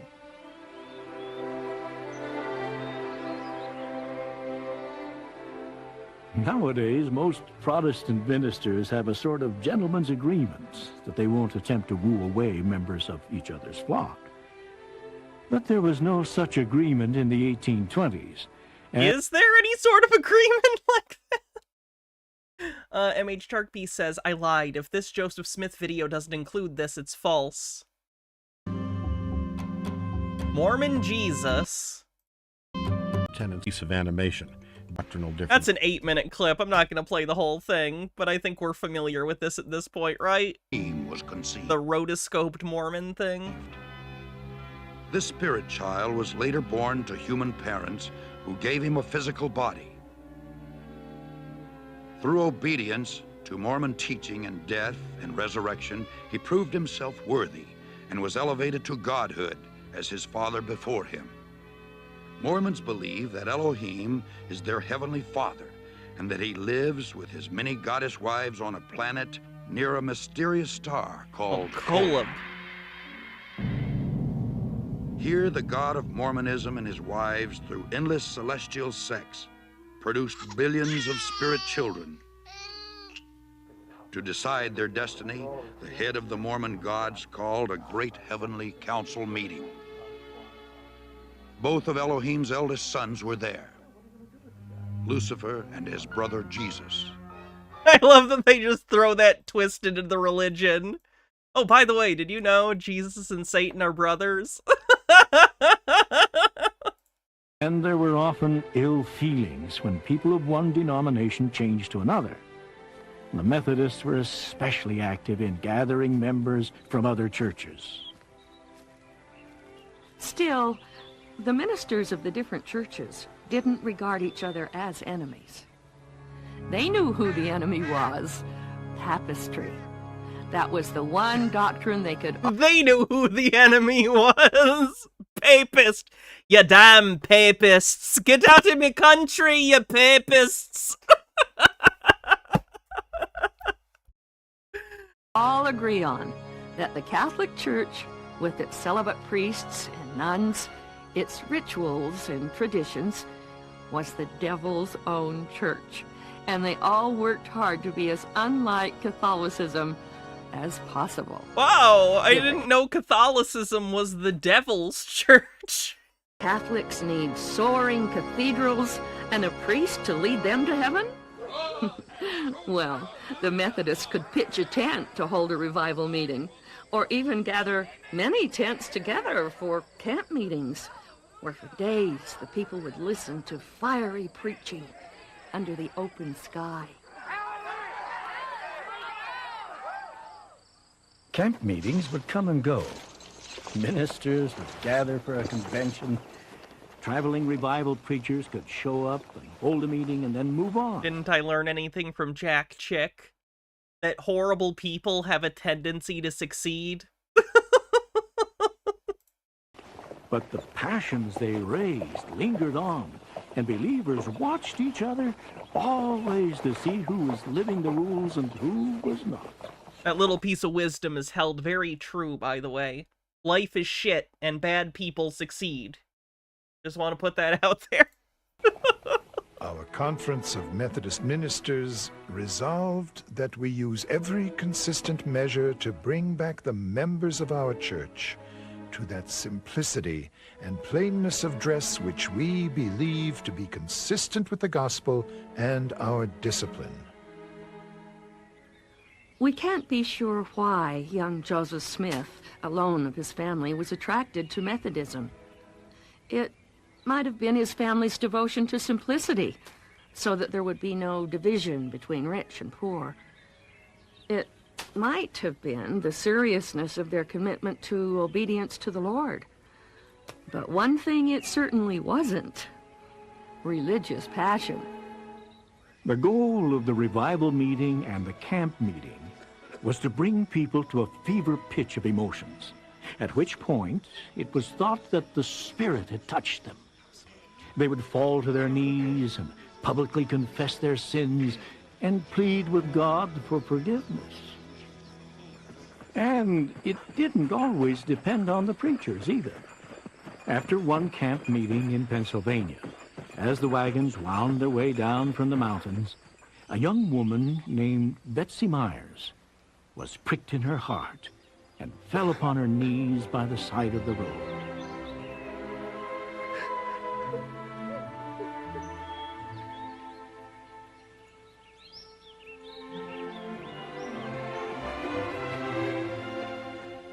It stopped the whole caravan, and soon many others joined her in prayer and confession of their sins. Stone Corbell says, whenever Christian churches are like, people must dress in gender-appropriate modest attire, and it's just whatever is considered modest at the time, I want a church where they insist everyone dresses like they would have in ancient times. You're thinking of what's the word? The Amish? Or, Mennonites? Or, like, some of the really hardcore Baptist sects that don't allow women to, like, that don't allow women to wear, like, jeans and pants and demand they wear skirts and long dresses. Like, that exists. It was natural enough for young Joseph to be exposed to the fervor of the Methodists. One way his family helped make ends meet was to sell refreshments at the camp meetings in their area. Young Joseph... Oh, you mean like biblical, I see. Yearning to be forgiven of his sins, and his mind as yet undecided about religion, no doubt used these chances to attend and learn what he could of the Christian religion. I felt some desire to be united with the Methodists. I wanted to get religion too, wanted to feel and shout like the rest. But I could feel nothing. Young Joseph was serious about religion, but he wasn't willing to let emotional frenzy replace genuine spiritual experience. He wanted to understand, not to be overcome. Joseph's brother William later commented, Reverend Mr. Lane of the Methodists preached a sermon on what church shall I join, and the burden of his discourse was to ask God, using as a text, if any man lack wisdom, let him ask of God, who giveth to all men liberally. And of course, when Joseph went home and was looking over the text in the Bible, he was impressed to do just what the preacher had said. The prophet himself never mentioned George Lane or any other minister of that time by name. Whether it was a particular sermon... I have no idea what you're talking about, Keenan. What do you mean did he invent Mormonism because he was horny? I think he invented Mormonism because he was already a known con artist at the time and decided he wanted to start a cult. M.H. Darkbeast says, sorry, Hannah, it was supposed to be this clip, but it puked. Human form once again journeyed to Earth from the Starbase Co-op, this time to have sex with the Virgin Mary, in order to provide Jesus with a physical body. Jesus. Mormon I'm here to inseminate the child, said God. He read that passage. If any of you lack wisdom,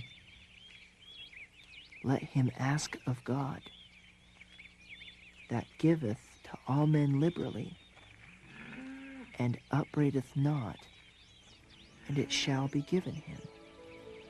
Never did any passage of Scripture come with more power to the heart of man than this did at this time. Why else would you start a cult, Hannah? Attention, money. Those are the two big ones. To mine. It seemed to enter with great force into every feeling of my heart. After seeing people so overcome with emotion at revivals and camp meetings, while he felt nothing, Joseph at last was feeling something himself, and he acted on it at once. Instead of kneeling before a minister or publicly declaring himself before a congregation, he was led by the Spirit to go off by himself into the woods near his home. There, the Father and Son appeared to him. And wow. After forgiving Joseph... That's incredible that we know all of this because he said it happened. ...of his sins, they told him that he should join none of the churches, for none of them was true. This beautiful grove of trees where Joseph offered his humble prayer is one of the most sacred spots on earth. Not much has changed here since that peaceful spring in 1820, except for the process of nature itself. Even today, standing in this sacred grove, one can feel... Cornbread said, I hallucinate in forests all the time too. Where are my worshippers? I do enjoy cornbread. So it depends. Is that just your name, or are you anthropomorphic cornbread? Spirit, sense the power of the extraordinary vision which took place here. After his remarkable vision, Joseph walked across this field to his home nearby. Yes? Okay, you're getting eaten then. Wrong answer. That small Smith cabin no longer exists, but these poles mark the foundation of the approximately 24 by 30 foot log cabin which stood just inside Palmyra Township. And upon Joseph's return home after his remarkable vision, he expected his family to believe him. And they did. Years later, when someone asked his brother William whether they doubted Joseph's account of his visions, he answered, No. We all had implicit confidence in what Joseph said. Father... Are we supposed to take that as, like, oh, the brother believed him, therefore it's likely? Because that's not how this works. And Mother believed him. Why not the children? So, his mom believed him, therefore it's true. Genius.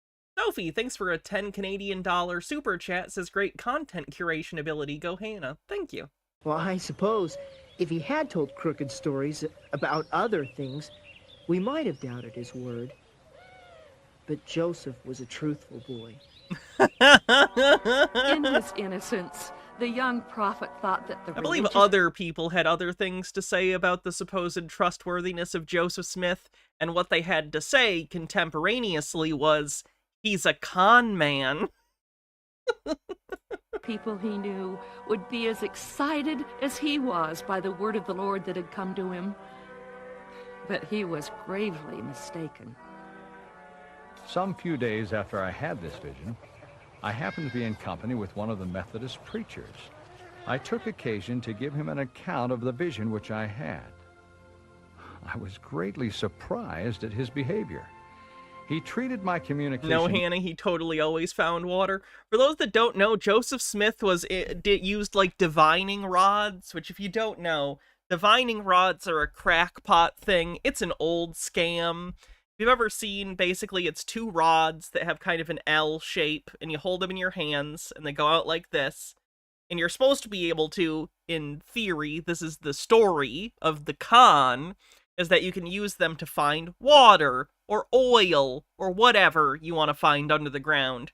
And, like, as you kind of go around like this with them, they'll sort of cross and attract each other once you're in the right direction. It's nonsense. It's a scam. It's bullshit. You thought you held one rod? No, it's two. Not only lightly, but with great contempt, saying it was all of the devil, that there were no such things as visions or revelations in these days, that all such things had ceased with the apostles, and that there would never be any more of them. Mrs. Palmer, a neighbor of the Smith family, later recalled, I remember the excitement stirred up among some of the people over Joseph's first vision.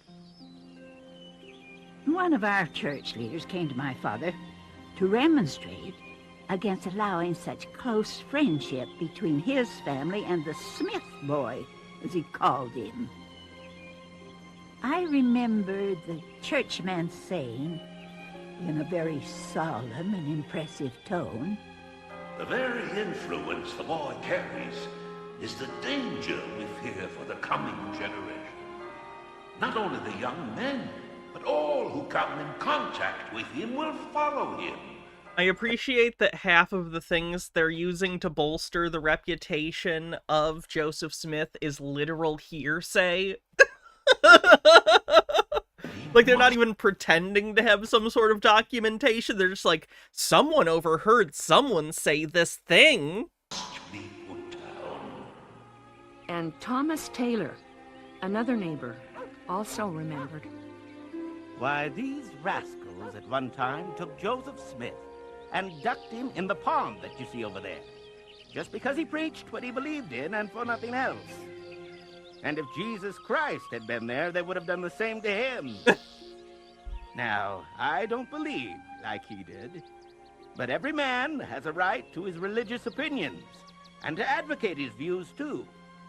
If the people don't like it, let them come out and meet him on the stand and show his error. Smith was always ready to exchange views with the best men they had. Sometimes the opposition moved beyond pranks and gossip, like the shot fired at Joseph as he returned home from an errand. Lucy Smith commented, We immediately went in search of the assassin, but could find no trace of him that evening. The next morning, we found his tracks under a wagon where he lay when he fired. And Joseph's younger brother William stated, Well, we never knew we were bad folks until Joseph told his vision. Well, we were considered respectable till then. But at once, people began to circulate falsehoods and stories in a wonderful way. Isn't it horrible when people circulate falsehoods? Boy, you wouldn't want the creator of the Mormon Church, having falsehoods spread about him. Years later, Velastus Hurlbut and other enemies of the church went among the neighbors of the Smith family, finding any who would agree to sign affidavits accusing them of all kinds of terrible things. Many who had come to hate Mormonism put their signatures to the affidavits. Perhaps some signed merely so that no one would think they sympathized with Joseph Smith's prophetic claim. It's hard to take these attacks on the character of the Smith family very seriously, though, in light of the fact that Lucy, Hiram, Samuel, and Sophronia remained members of the Presbyterian Church in Palmyra right up until Joseph Smith organized the Church of Jesus Christ in 1830. So? If their neighbors What? at the time had really believed the Smiths did the dreadful things they were charged with years later, they would have been expelled from the congregation at once. Nevertheless, as the family stood by There's a young variety Joseph, of reasons that might not be true. they found themselves with fewer and fewer friends. Despite all opposition, Joseph could not deny that he had seen the Father and the Son. It is likely, though, that he soon ceased talking about it outside his family. And it was not until years later, long after the church had been organized, that the prophet first offered written public accounts of his first vision. For many years, those who joined the restored church knew only of the second vision the young prophet had. Restored church. This vision came to him on September 22nd, 1823, in an upstairs sleep loft in the old Smith cabin where Joseph slept with his brothers. Okay. I was wondering why he looked so young here, because Joseph Smith was not that young when this second vision supposedly happened, so... 3 times glad they aged him up. That night, and again the next morning, an angel named Moroni. Oh wow, they made him look really young here too. Are they trying to make him look younger in these images to make it be like, oh, he couldn't have made this up. He was just a young lad. Sleeping with your brothers or siblings at the time was not uncommon. Houses were much smaller. So like if you were especially not rich, if you were in a less developed part of the country during like Western expansion, you may have slept in a bed not just with your brothers and sisters, but maybe your parents too. Like, yeah, they had to share beds and stuff. Unfortunate. To him. The Yeah, angel warmth thing too. told him that hidden in a nearby hill were the records of an ancient people who had lived in America and had been visited by the resurrected Savior soon after his crucifixion. Joseph's work would be to translate the Holy Book and publish it to the world, to join with the Bible as a witness of Jesus Christ. Again, word spread of Joseph's new vision. And while most people claimed not to believe a word of it, someone must have believed, at least enough The excuse is normally he couldn't have made it up. He had the equivalent of an 8th grade education. Have they read the Book of Mormon?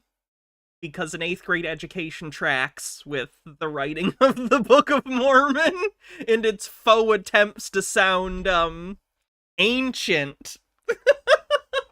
Unironically, if you read the Book of Mormon, it's pretty funny because you can tell the writer of it is trying to sound like the Bible, but, like, not well.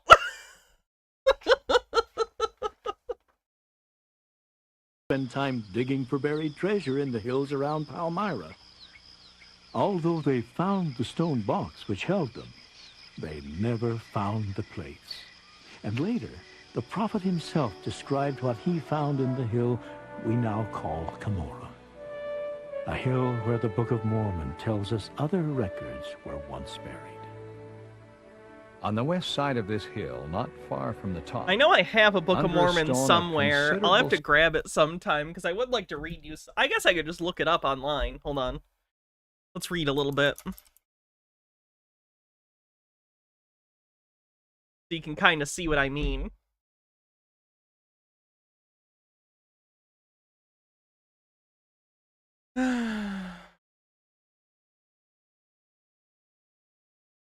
Literally just go to the first one. Why does it need to be a whole ass thing? Just show me the thing. There we go.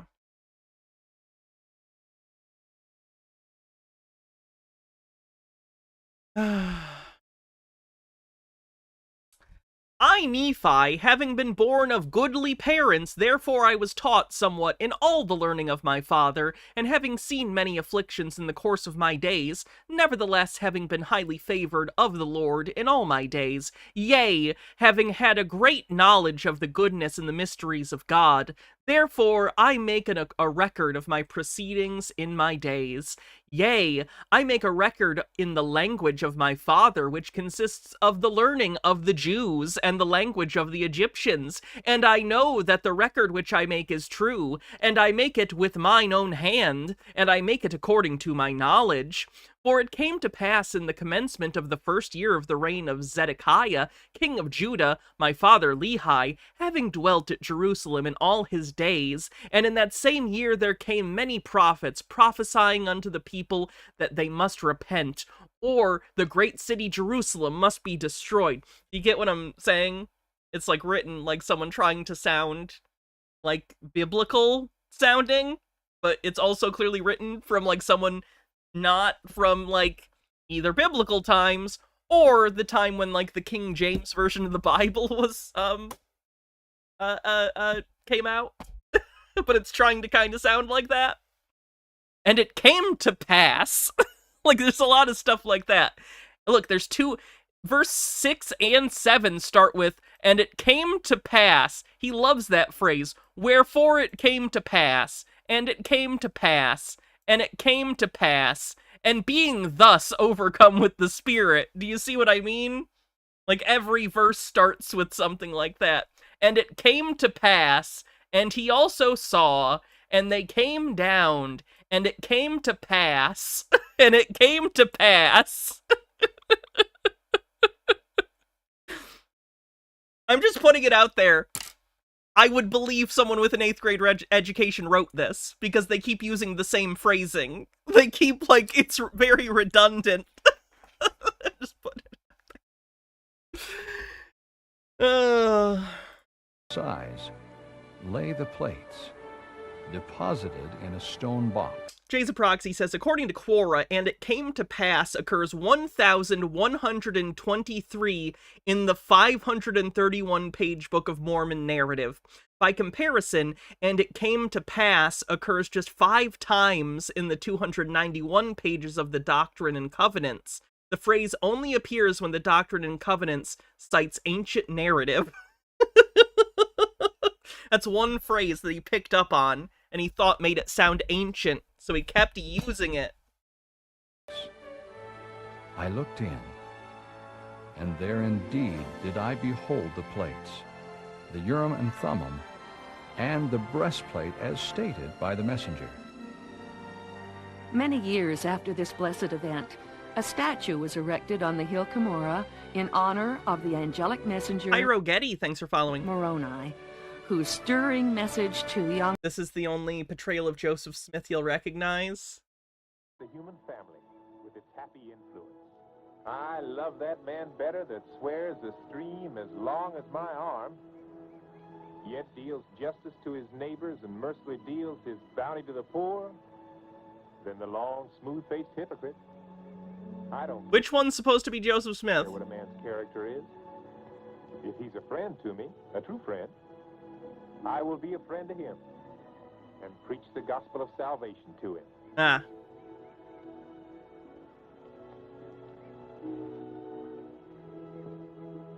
Welcome, brother.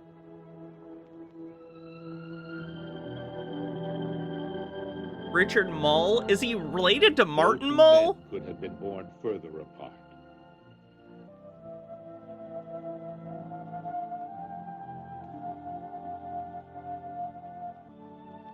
Joseph knew it would take a simple but strong man to keep his dream alive. In Brigham Young, he found the right man. Joseph was a prophet. Brigham was a farmer, a stonemason, a carpenter, a pioneer. For those that don't know, Brigham Young took over the Mormon church after Joseph Smith died. Bittergrin with 100 bits, almost kicking off a hype train, says, I grew up in a very Mormon area. One of the kids in high school was named Moroni after the angel, poor guy. Better than Nephi? Maybe? Maybe. I'd take Moroni over Nephi, but that's just me. Joseph But that's just me-fi. set in motion the restoration of the gospel of Jesus Christ. From the top of the hill, one can catch a glimpse of the enormous responsibility young Joseph must have felt that day. Oliver Cowdery later learned more details of this sacred event. On attempting to take possession of the record, a shock was produced upon his system by an invisible power which deprived him in a measure of his natural strength. What? Why can I not obtain this book? Because you have not kept the commandments of the Lord. And as he thus spake, he beheld the Prince of Darkness, surrounded by his innumerable train of associates. Rainey says Brigham Young was basically the Paul the Smith's Jesus. He added a crap load of stuff that Smith or his book didn't say, as is what tends to happen. You start a cult that becomes a religion, you think the people after you that take control of the apparatus you've created aren't going to add their own shit? Anyway, Bumble Homestead, thanks for gifting a sub and kicking off a hype train. 50% to level 1 on the hype train. M. Scheffler with 100 bits says, I bought these bits to boo that joke. Boo! It's a good reason to give me money. So yeah, if you want to help the hype train, bits, messages, subscriptions, and gift subs. Look, all this is shown. The good and the evil. The holy and impure. The glory of God and the power of darkness. That you may know hereafter the two powers and never be influenced or overcome by that wicked one. You now see why you could not obtain this record?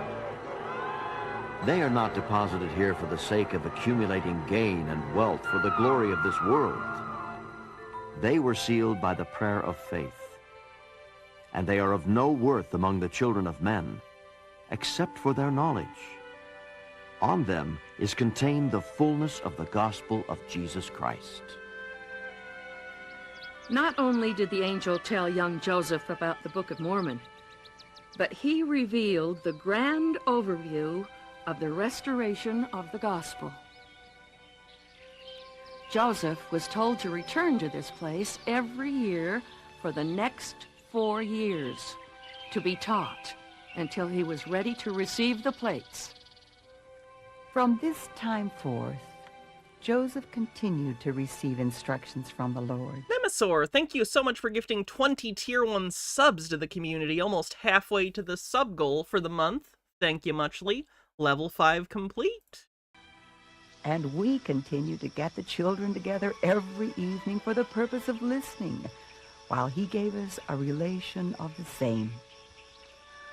I presume our family presented an aspect as singular as any that ever lived upon the face of the earth, all seated in a circle, father, mother, sons and daughters, and giving the most profound attention to a boy, 18 years of age, who had never read the Bible through in his life. I'm sorry, he's supposed to be 18? His hairline's 40. Jonathan, thanks for following. Even as the family rejoiced in Joseph's revelations, their lives were I can make that joke. I have a tragic hairline. darkened by the loss of Joseph's oldest brother, Alvin, who had taken the lead in beginning construction on a new home for his family. He died on November 19th, 1823, not 2 months after the angel showed the plates to Joseph. Alvin's last thoughts were of his brother's visions. He said, I want you to be a good boy and do everything that lies in your power to obtain the record. Be faithful in receiving instruction and in keeping every commandment that is given you. Alvin's body was laid to rest in the Swift Cemetery in Palmyra, New York. Many years later, when the original headstone showed severe signs of wear, it was joined together with this newer marker and was vertically erected back in place. Losing their beloved oldest son and brother was hard for the Smith family, and they were not allowed to grieve in peace. By now, the Smiths were such a subject of gossip that it was rumored that Alvin's body had been dug up and dissected, a serious and scandalous crime. In order to silence the rumors, Alvin's father and several of his neighbors exhumed the young man's body and bore witness that it had not been touched or harmed in any way. They published a notice to that effect in the local newspaper. We can only guess how much suffering this grim business caused the grieving family.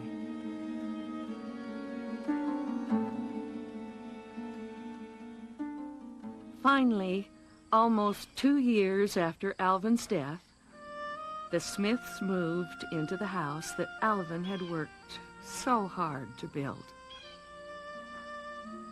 Although the Smiths' new home is less than a block from their old log cabin, it is part of the Manchester Township.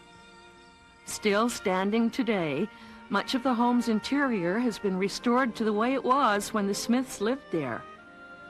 I'm skipping to the golden plates. Let's go. Anything. They are marvelous. Minute and a half left on the hype train. Young men in the neighborhood were determined to have the gold plates, or to find more gold for themselves. By the time they were through digging on the hill, it was hard to imagine a square inch of it that hadn't been explored. Joseph wanted a proper box to keep the plates in, and to earn the money to pay a cabinet maker to build him a locking chest, he took a job digging a well in Macedon, a few miles away.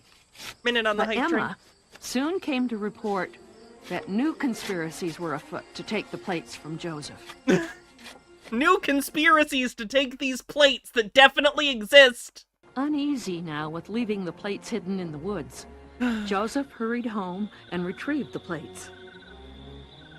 When he was finally on his way home with the plates safely wrapped in his linen smock, he was attacked by 3 different men who tried to take the plates away from him.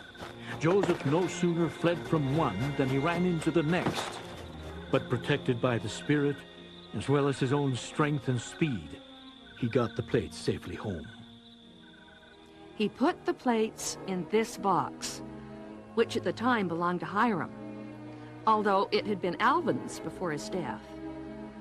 This box was passed down in the Smith family Thanks and for the was hype lately train, everyone. in the possession of Patriarch Eldred G. Smith.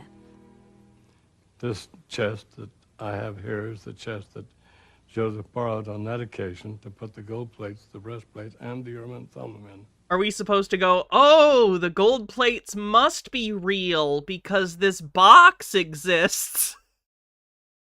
And Empty Dur, thanks for 3 months, says +1 on YouTube before I moved to Twitch, I think. Oh, thank you. Alvin was in the process of building a better home for his family when he died a few months after Moroni's first visit. But when he died, he turned this chest over to Hiram with the assignment. Not the plates, though. To finish the construction of the home. It was evidently the architectural drawings and architectural tools. And Alvin carved his name on the edge of it, which is very good identification. Years ago, I wondered why Joseph had a cabinet maker make another chest that replaced this when he had this available, but then I came to the conclusion that this chest was way too large, too awkward, too cumbersome, because you could put the plates, the breastplate, and the urim and thummim in about 1/4 the inside of this chest. The chest is How would you 14 know? by 16. The plates were 7 by 8, which is just 1/4, and the prophet says the entire volume was something near 6 inches in thickness. And the deepest part on the inside the chest is 6 1/4 inches. So that would fit nicely in one corner. And of course there was the urim and thummim and the breastplate that would fit right along with them. Often, the very people who claimed not to believe a word of Joseph's stories still managed to somehow believe in the existence of the golden plates, and to believe that the plates ought to belong to them. Mobs came to the house. I find that a little hard to believe. Demanding to see the plates. The family lived in... I mean, they may have demanded to see the plates, but that doesn't mean they believed they were there. They were probably going, show us the plates, you fuck, because this guy was starting a cult based on a ridiculous claim. Do they think that saying, show us the plates, is belief that they exist? No, it's demand that you prove the claim you've made. Continuous dread. This is punctuated by horseshit moments propaganda. of terror. At times of crisis, Joseph hid the plates in different locations around the farmstead. Once he hid them under the hearth. And although this is not the original hearthstone, they were still hidden around this fireplace in the Smith home. How? Another time they were hidden under the floorboards of the family's cooper shop. And then in a pile of flags in the loft of the shop. What's important is no one ever saw them. What a good hider. Later, Willard Chase's daughter, Sally, claimed to have discovered through her seer stone where the plates were hidden. And they burst into the cooper shop, tearing up the floorboards where only a few days before the plates really had been hidden. It seemed sometimes that Joseph and his family were only a step ahead of the devil and his servants. Are people trying to call out my weird kid for starting a cult? No, it's the devil who's wrong. To Joseph, though, the important thing was not having the plates. It was the fact that he must translate them and publish the book. So even as he struggled to keep the plates... Fun fact, gold is not a good material to keep records on. Very soft. Gold is very soft. From thieves, he began to prepare for publication. He sent his mother to invite a prosperous farmer in the area, Martin Harris, to come visit him. The Harris home was only a few miles from the Smiths, and although the original home has long since been destroyed, this home was built on the same foundation. Joseph's mother knew that if they were to have any dealings with Martin Harris, they would have to have the cooperation of Martin's wife, Lucy Harris. Mrs. Harris was hard of hearing, and whenever she didn't hear, she was sure that people were whispering and keeping secrets from her. So Joseph... Isn't there a gold disc on Voyager 1 and 2? I think it's gold-plated, and that's because they don't want it to corrode over time, and gold is famously really good at, like, not being reactive, not corroding, etc. But I don't know if it's solid gold. Gave his mother permission to tell Mrs. Harris first. Lucy Harris hardly waited for Lucy Smith to tell her story before she rushed to the Smith home and insisted on giving Joseph $28 toward the translation of the record. Why was she so eager? She had had a vision in which an angel showed her the plates and said, "Behold, here are the plates. Look upon them and believe." When Martin Harris came, Joseph told him that an angel had revealed to him that Martin was to assist in the translation. I will only help if the work is the Lord's. Joseph could not show him the plates at that time.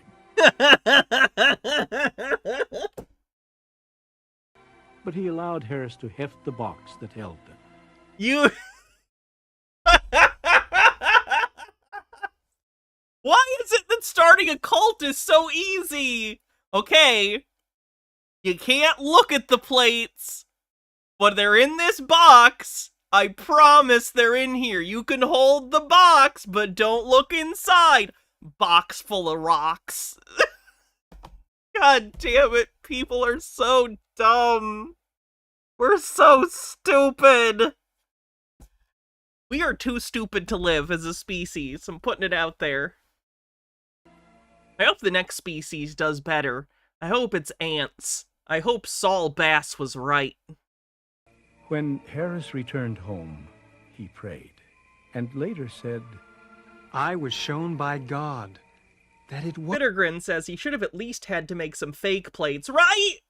was his work, and that it was designed to bring in the fullness of the gospel to the Gentiles. As another mob gathered, Emma's brother, Alva Hale, came to bring the prophet and his wife to Harmony, where they would be out of reach of their greedy Palmyra neighbors. Martin Harris helped Joseph hide the plates in the barrel of beans. Hide it in the bean barrel, boy.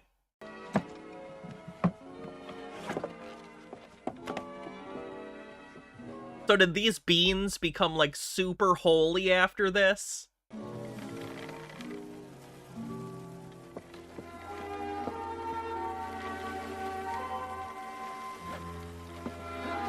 At Harris's suggestion, Joseph... Yeah, this is VC Archives. 2 days Did you post this one? You did. This is VC Archives upload. Than they had been planning. Emma was pregnant. I showed that spilled milk video you uploaded earlier too, and read the description to see if anyone had any idea of what it was, because I know you asked if anyone had any information. No one in my chat knew either. Sorry. Their first child. But she understood the necessity of the journey. The chimps are entering their own stone age. Nah, the chimps don't deserve a shot. They're too close to us. She had known before marrying Joseph that his mission from the Lord would have to take precedence over everything. Twice on the journey, officers of the law stopped them, and under the authority of search warrants, ransacked the couple's property. But they found... I like that they mentioned they had a search warrant like it's a bad thing. Nothing. And in the end, the prophet got the plates safely out of Palmyra. And still, no one had seen them. Incredible. Wow. While many people in Palmyra had loyally stood by the Smiths in their time of need, many others had proven themselves to be thieves in their hearts, driven by greed or jealousy. Everyone was just jealous of our cult leader. Not many years. They hate us because they ain't us. Years later, enemies of the church went about collecting affidavits, in which many of the Smith family's neighbors told what dreadful people they were.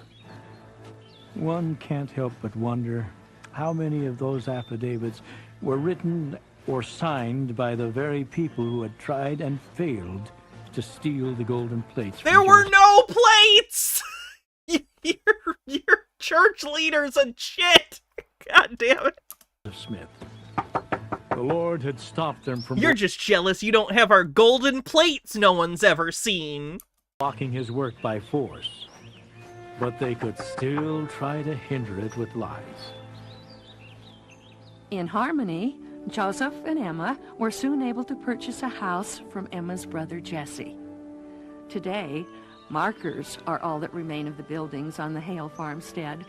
But in those days, the young couple's new home was only about 150 yards from the home that Emma had grown up in. Along with the house, they bought 13 acres of land. The price was $200, and they would live there for 2.5 years. At last, Joseph had the safety and the time to begin his translation. But he was unsure how to begin. And so it came to pass! Some friends had the idea that the words of the translation magically appeared on the Urim and Thummim. A revelation the prophet later received made it clear that there was more to translation than that. Behold, I say unto you, that you must study it out in your mind. Then you must ask me if it be right. And if it is right, I will cause that your bosom shall burn within you. Therefore, burning bosom. You shall feel that it is right. But if it be not right, you shall have no such feelings. But you shall have a stupor of thought that shall cause you to forget the thing which is wrong. Therefore, you cannot write that which is sacred, save it be given you from me. Joseph began by copying out a considerable number of characters from the plates on foolscap paper. But copying was not translation. The problem was impossible to solve without divine help. The plates were engraved in characters that no one understood, depicting a language that no one had written for generations. This is actually funny. I'm not like the most into like the Mormonism stuff.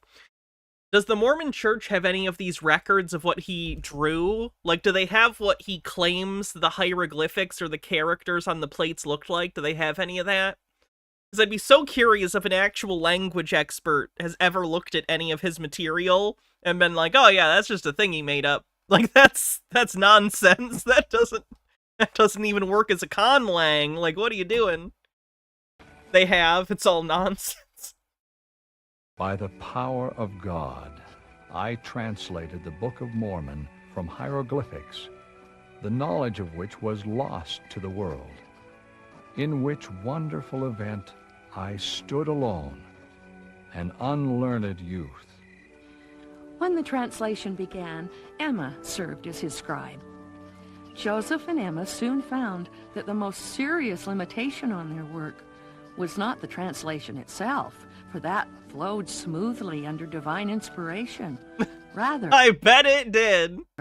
What slowed lots of, and so it came to pass. Them was the labor of copying down Joseph's dictation. Emma, still pregnant, was not well and couldn't put in hours of work every day. The prophet also knew that while his understanding of the contents of the book was perfect. Are they gonna go over the part where, like, she hides the papers and needs to redo them, and he's like, oh no, we have to rewrite it, but it won't be exactly the same, because he obviously doesn't remember exactly what he said last time? The translation was still being expressed in his words, with his limitations. He worried whether the scholars of the world would accept his translation. Uneducated as he was, he might have had an exaggerated idea of the wisdom and skill of the professors. He might have thought that what he could only do with divine help, they could easily do with their own skill, and thus they might criticize his translation, or even help him to do it better. Both of the supposedly it was written in, quote, reformed Egyptian, whatever that is. Again, no resemblance to anything but itself. That's beautiful. His concerns, however, would soon be laid to rest. Joseph gave Martin Harris some of the transcribed characters, along with his translation of them.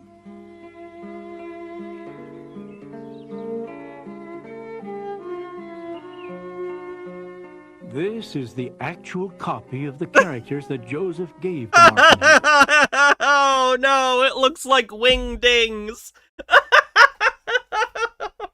God. Harris took them to New York City to a learned professor named Charles Anton, who was reputed to be an expert in ancient languages and hieroglyphics. But what Joseph Smith and Martin Harris did not understand was the part in white and black is what was missing. The tan part is the original papyrus. Oh boy. Zytam, thanks for 17 months, says just got home. A reenactment, it is, of Joseph Smith. That trustworthy guy, Joe Smith. Was that at that time, there was no one in the world who was capable of reading the writings of the Nephites, except Joseph Smith himself. And as for the problem of Emma's health, stopping her from writing down the translation for as long each day as Joseph needed, The Lord was bringing a young man, a schoolteacher named Oliver Cowdery, who would become Joseph's scribe, his dear friend, and the second elder of the church.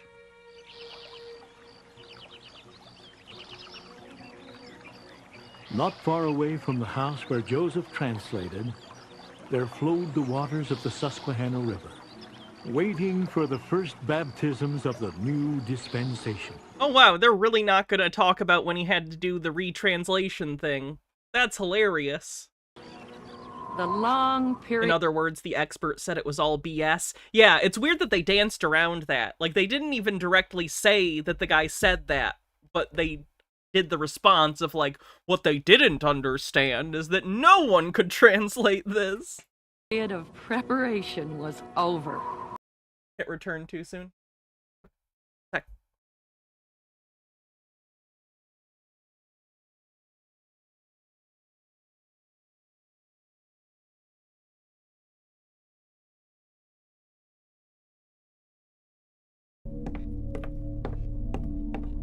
Oh, I can't play this. It's too long. Sorry. I can't play that. YouTube will get mad at me. Doon, doon, doon, doon, doon, doon, doon. Is it finally time to watch the last episode of Scorched, or do we want to watch Hot Air Balloons? That's tough.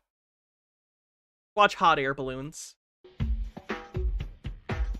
This is also from VC Archives.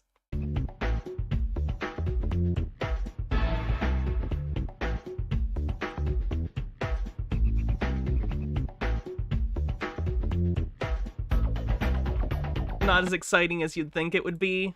Sad. We'll probably watch Scorched then in a sec. Hello, kids. Today we are going to be doing an activity that will give you a lift. We're going to build and fly our own hot air balloon. Hot air balloon. Oh no. Does this have liberal use of a video toaster? Piano Muso, thanks for following. Originated in the late 1700s using heated air to inflate a hot air balloon. Hot air balloons are a part of a larger segment of flight called lighter than air flight.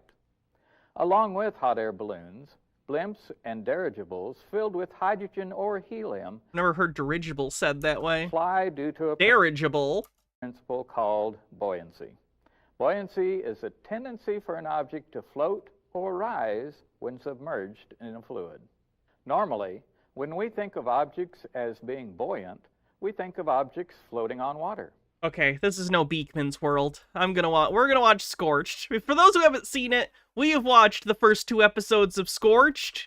This is the final publicly available episode. This was a sitcom that lasted 6 episodes, or rather, it lasted 3 episodes. They produced 6, but the last 3 have never been released to my knowledge. About a guy who has a dragon. It's like Alf, but a dragon. You get it. Here's the last episode.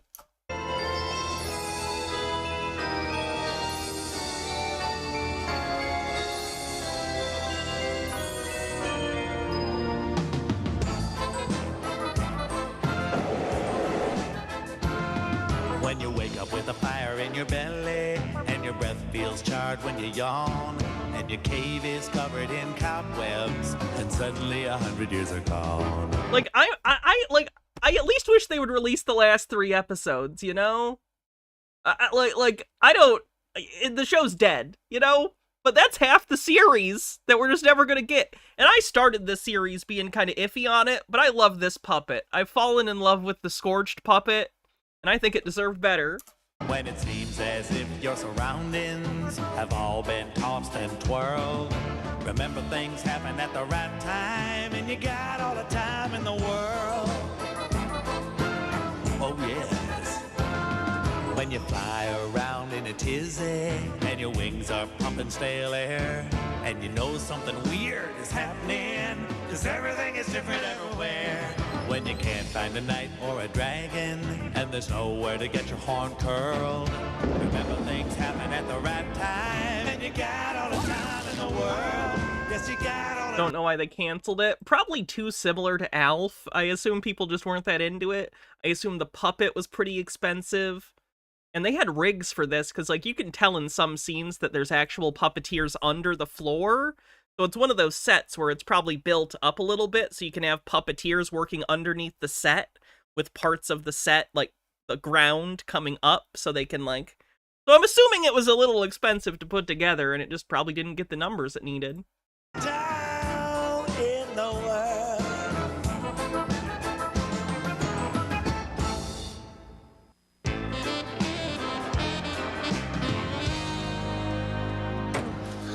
Scorch went outside. What if somebody saw you? I just went out to get the paper. Where is it? I ate it. You ate Dad's newspaper? Problem? He's gonna be mad. We'll tell him you ate it. Ate what? One of us ate your newspaper. Scorch. Oh, sure. It's always the dragon. Who is it? It's me, Mrs. Bracken. Scorch, play dead. Open up, or I'll huff and I'll puff and I'll blow your door down. Take your best shot.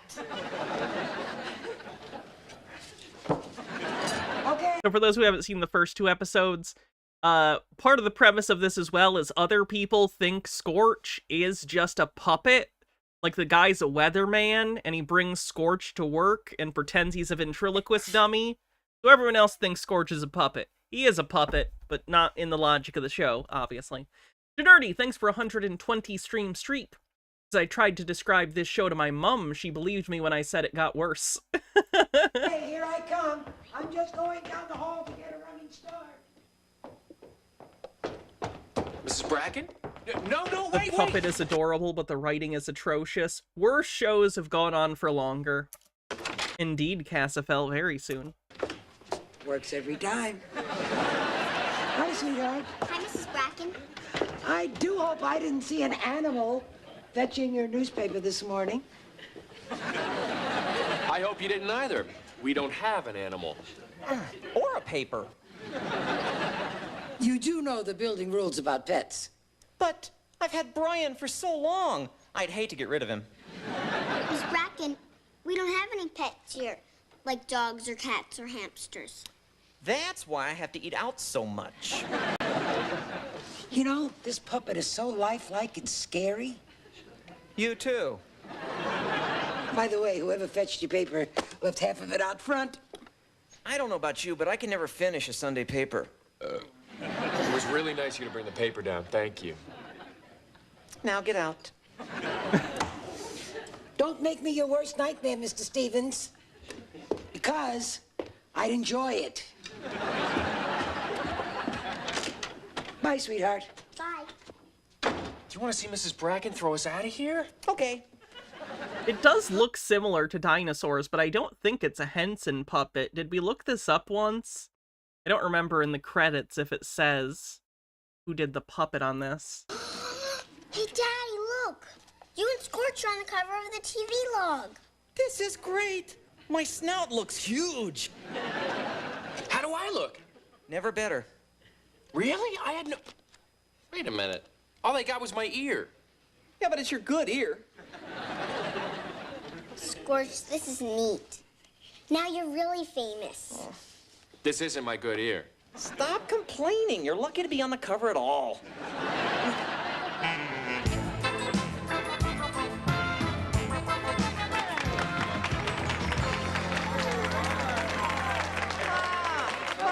Another day, another ovation. Thank you, but it's no big deal. Really, thank you. Hey, hey, hey! Congratulations, Scorch. Scorch, I want you to keep a low profile about this, you understand? Kind of weird that everyone at work just accepts that this guy pretends his puppet is real all the time. Sure. And everyone just actually also talks to the puppet. Guess I'd feel that way too if I had only one ear on the cover. Good morning, little people. Did my agent call? Did Hollywood call? Give me the East Coast. Give me the West Coast. Give me the Barbary Coast. Give me French toast. What are you talking about? I don't have to make sense anymore. I'm a star. Scorch, will you knock it off? Do you want to make me look bad? Okay. Hey, tall, dark, and beautiful. Is the actor actually a ventriloquist? Like, do they ever talk at the same time? No, the main guy's not a ventriloquist, I don't think, because from what I've seen, Scorch is a puppet that pre-existed this. Like, there was an actual ventriloquist, and it's a different guy. So I'm assuming Scorch is the creation of this guy. I'm Ron, and... They did an updated puppet for the show, of course, but this is the original Scorch puppet.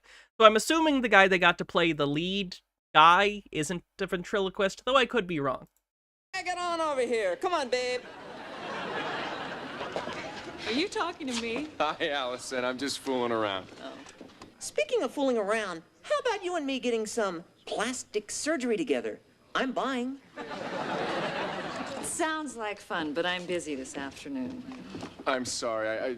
Forgive me. This being on the cover, I'm just goofing around a little. Suzanne Miskey. Oh yeah, she was the one on Seinfeld who wouldn't wear a bra.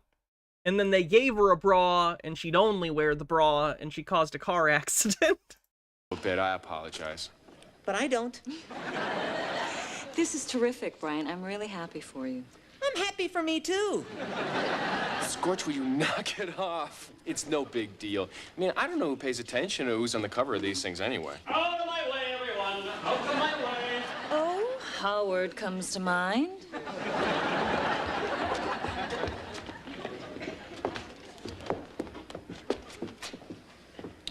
Do you want me to autograph to my friend Howard? Or should we pretend this is for one of the grandkids? I don't want your autograph. Yeah, and he's Jay Peterman. I wonder if there was any of the producers on this worked on Seinfeld or something, because there are a decent number of Seinfeld alums in here. Okay, one quick kiss and that's it. The puppet was done by Randy Simper, who does a lot of puppet effects, including Alf. Oh, okay, that makes sense. Why can't you be man enough to mock me to my face instead of always having your little puppet do it? I'm actually not sure what network this aired on. Not sure off the top of my head. Go ahead, Brian. Mock him. I don't want to mock him. Then I guess it's up to me. Mock. We'll see about this. Gee, Brian, it's great you're on the cover, but aren't you taking this a little too far? No, I don't think so. Can you explain this to me? Sure. Use it to find out what show is on what channel at what time. I've been doing this show for 10 years. I've never been on the cover. It's part of a new publicity push. The powers that be decided to go with the dragon. Well, then, the powers that be are imbeciles. Coward, I'm the powers that be. One thing you should understand about me, Jack, I'm not too big to admit that I'm wrong. And by golly, I couldn't have been more wrong about that imbecile thing. Howard, you're spineless. I like that in an employee. Look, this is a list of all the calls the station received last week. Number one by a landslide was people calling to say they love Scorch. Well, my fans are more the type that write rather than call, anyway. Where's my fan mail? Robin, could you please bring in Howard's fan mail? Are you sure she can carry it in all by herself? Here. Where's the rest of my mail? Oh, your Victoria's Secret catalog? I put it in your glove compartment. Let's forget about that. Dear Mr. Gurman, is Scorch as funny in person as he is on the show? Oh, Jack, the integrity of this show is being threatened. We've got to do something about it. You're right, Howard. Maybe you should close the door. No, on the other side. I meant from the other side.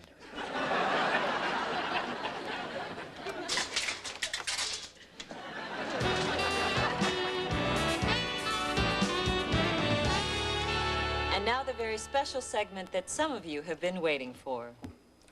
Howard Gurman with Howard Gurman's Corner. Good afternoon, everyone. I'm Howard Gurman, and this is Howard Gurman's Corner. Dateline, a zoo near New Haven, 9:07 a.m. And this reporter was witness to a miracle. A semi-rare albino cockatoo chick named Squeaky said, "Hello, world." The cute little cotton ball was hatched in the zoo's incubator. After 3 years of unsuccessful attempts to mate the parents. After 3 years of unsuccessful attempts to mate the parents, the cockatiel Cupid struck, and the two bashful birds became lovebirds. And that's Howard Gurman's Corner.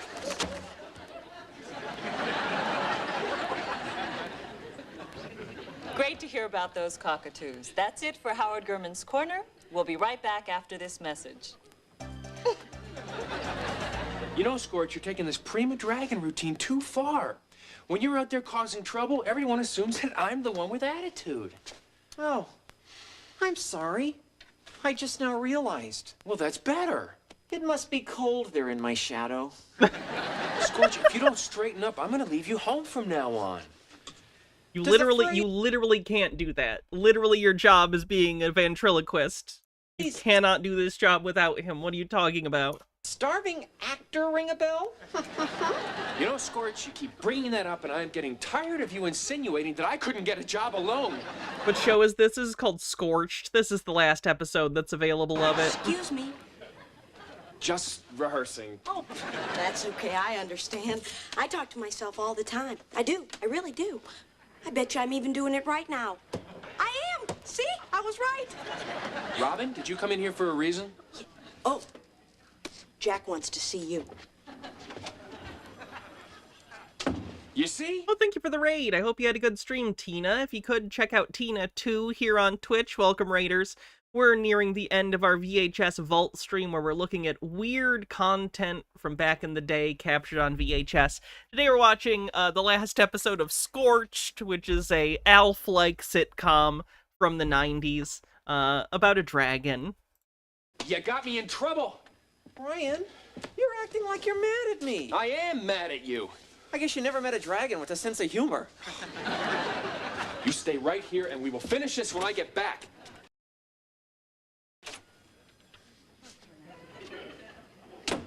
Humans.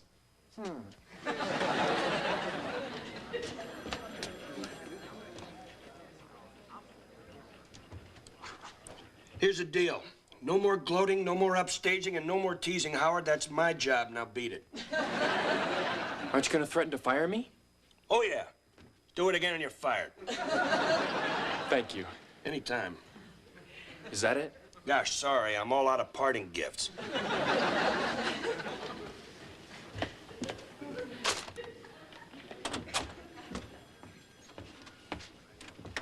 Scorch, we got off lucky this time, but you know, there's only so far that we can push. The weird cut? What just happened? I feel like we missed a scene. That's a shame. At some point, he kidnapped Scorch, it seems like. Here, honey. Blow on it. It's still hot. What's the matter? I see a carrot. I don't like carrots. Well, eat around them. I can't. They're all over the place. You like broccoli? Yeah. Good. Eat the broccoli. I can't. I touched the carrots. Uh-oh. I see a lima bean. I don't like lima beans. Well, don't worry. It may just be a piece of bad meat. A piece of bad meat, you see, with the lima bean in this. Boy, you sure have your father's sense of humor. Hi, honey. Daddy! It was really sweet of you to come down on a moment's notice and look after Jess. Yeah, it really was sweet. Oh, by the way, saw your puppet on the cover of TV Log. Great picture, except for that really ugly ear. Good night, Mrs. Bracken. Good night, Mr. Calabash. Where's Scorch? Well, you see, that's why I'm a little late. I couldn't find him. He's lost? I think he ran away. Ran away? Daddy, did you look for him? I looked everywhere for him. Maybe we should put up some posters. Well, you see, darling, we can't. If we put up posters, then everybody's gonna know he's a real dragon. Maybe he'll come back tomorrow. I mean, you could just put up a poster that says, like, lost dummy.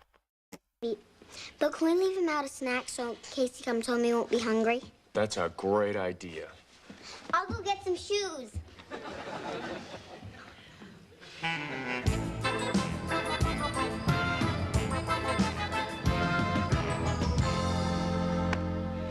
Dear Diary.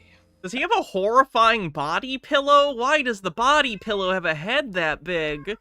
Now that I have gotten Scorch Why does it have a head? off the show, I can continue my rise to the top, where I belong. I have better hair than Dan Rather, a more infectious smile than Ted Koppel. Scorch should just eat this guy. It's the last episode as far as we're concerned anyway. Just murder him, it's fine. And better legs than Barbara Walters. Enough said. It's a stuffed panda, not everything is a body pillow. Did I say everything is a body pillow? You're acting like I'm out here saying everything's a body pillow.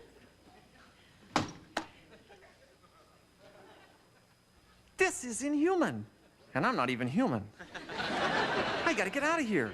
I gotta call Brian. Is someone there?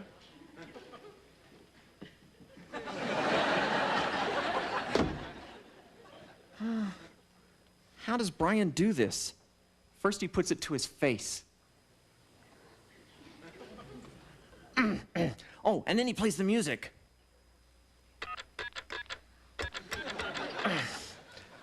Hello? Hello? Operator? Yes, you can help. No, someone looked it up earlier. Scorch was made by the same guy that made Alf. Help me! I'm desperate! I'm fuming! I'm stuck in a bedroom with a guy who thinks he's got great legs and he doesn't! And I can't fly, and I can't walk out of here because if I do, they'll find me and eat me! No, I haven't been drinking! What have I said that would make you think I've been drinking? Gotta go. Oh my God! Fire!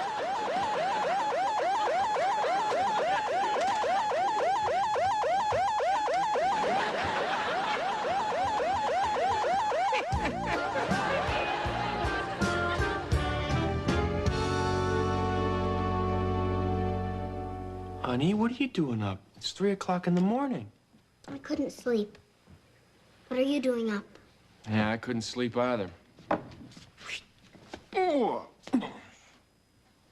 Daddy, I'm worried about Scorch. Me too. Hey, you want a slug of warm milk? Daddy, why would Scorch run away? Well, I think it had something to do with what happened in work today. See, Scorch was acting up, and I told him to behave himself. I guess he didn't like it. But when you tell me things like that, I don't run away.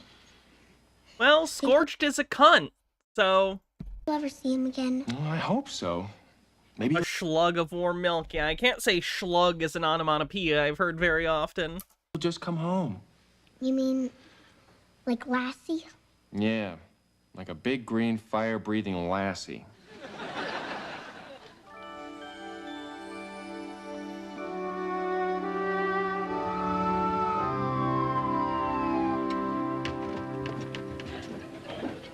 Can't understand it. I mean, it must be one of those spontaneous flash fires. No such thing. Well, let me make it up to you.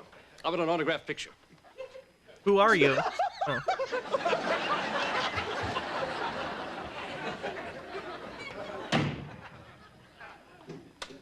What a nightmare. All I need is a good night's sleep.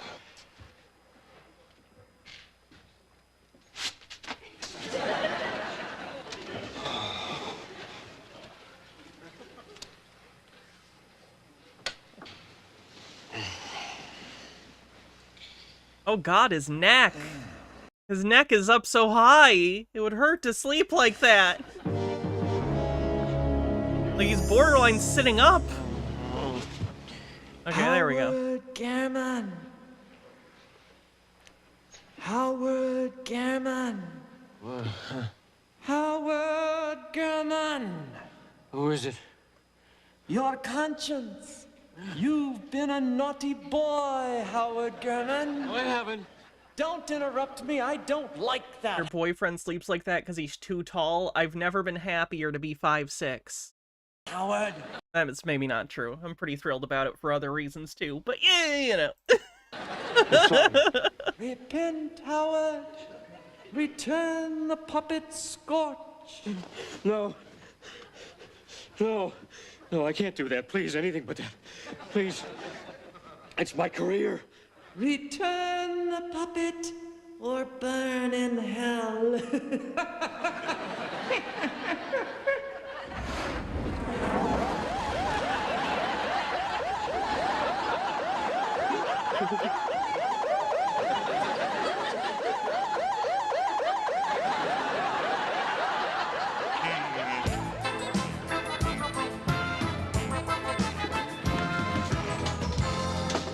What do you mean Scorch is gone? We put all this money into promotion. What can I say? I can't find him. Get another one. Well, it's not so easy, Jack. Why not? You wouldn't understand. Try me. Well, Jack, just for fun, what if I told you that I wasn't a ventriloquist and Scorch wasn't a puppet? If he wasn't a puppet, then what would he be, Brian? I don't know. Just so happens this guy watched the movie Magic with Anthony Hopkins last night. Let's say he's a real dragon. Or something. Brian? Yeah. I suggest we keep this conversation our little secret, okay? Go get your puppet, put it on your hand, and go do the show. Yeah, but Jack, Go get your puppet, put it on your hand, and go do the show. Yeah, but Jack, I told you. Go get the puppet. Your puppet. Put it on your hand, and go do the show. Howard, you look your age. What happened? Why? Somebody tell you something happened? Nothing happened. I didn't hear any voices last night. No matter what any fireman may have told you. Nice talking to you, Howard, but you'll have to excuse me. I'm due back on the planet Earth. Oh, Stevens. I think this may belong to you. I found it in the parking lot. Scorch! Who knows what he was doing in that bag? Lucky I came along. Scorch, where have you been? I was dragon napped by Howard. What? Don't worry, it was fun. I tortured him all night. I made him cry. Scorch, I thought you ran away because of what I said. Are you kidding? I don't listen to you.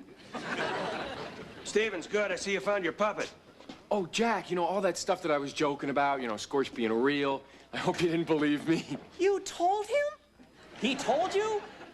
What do we do now? You found your puppet, you put it on your hand, now go do the show. You found your puppet, put it on your hand, now go do the show.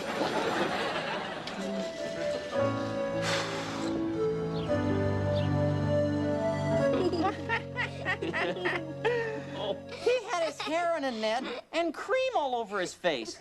He looked good enough to eat, but I controlled myself. I ate his wallet instead.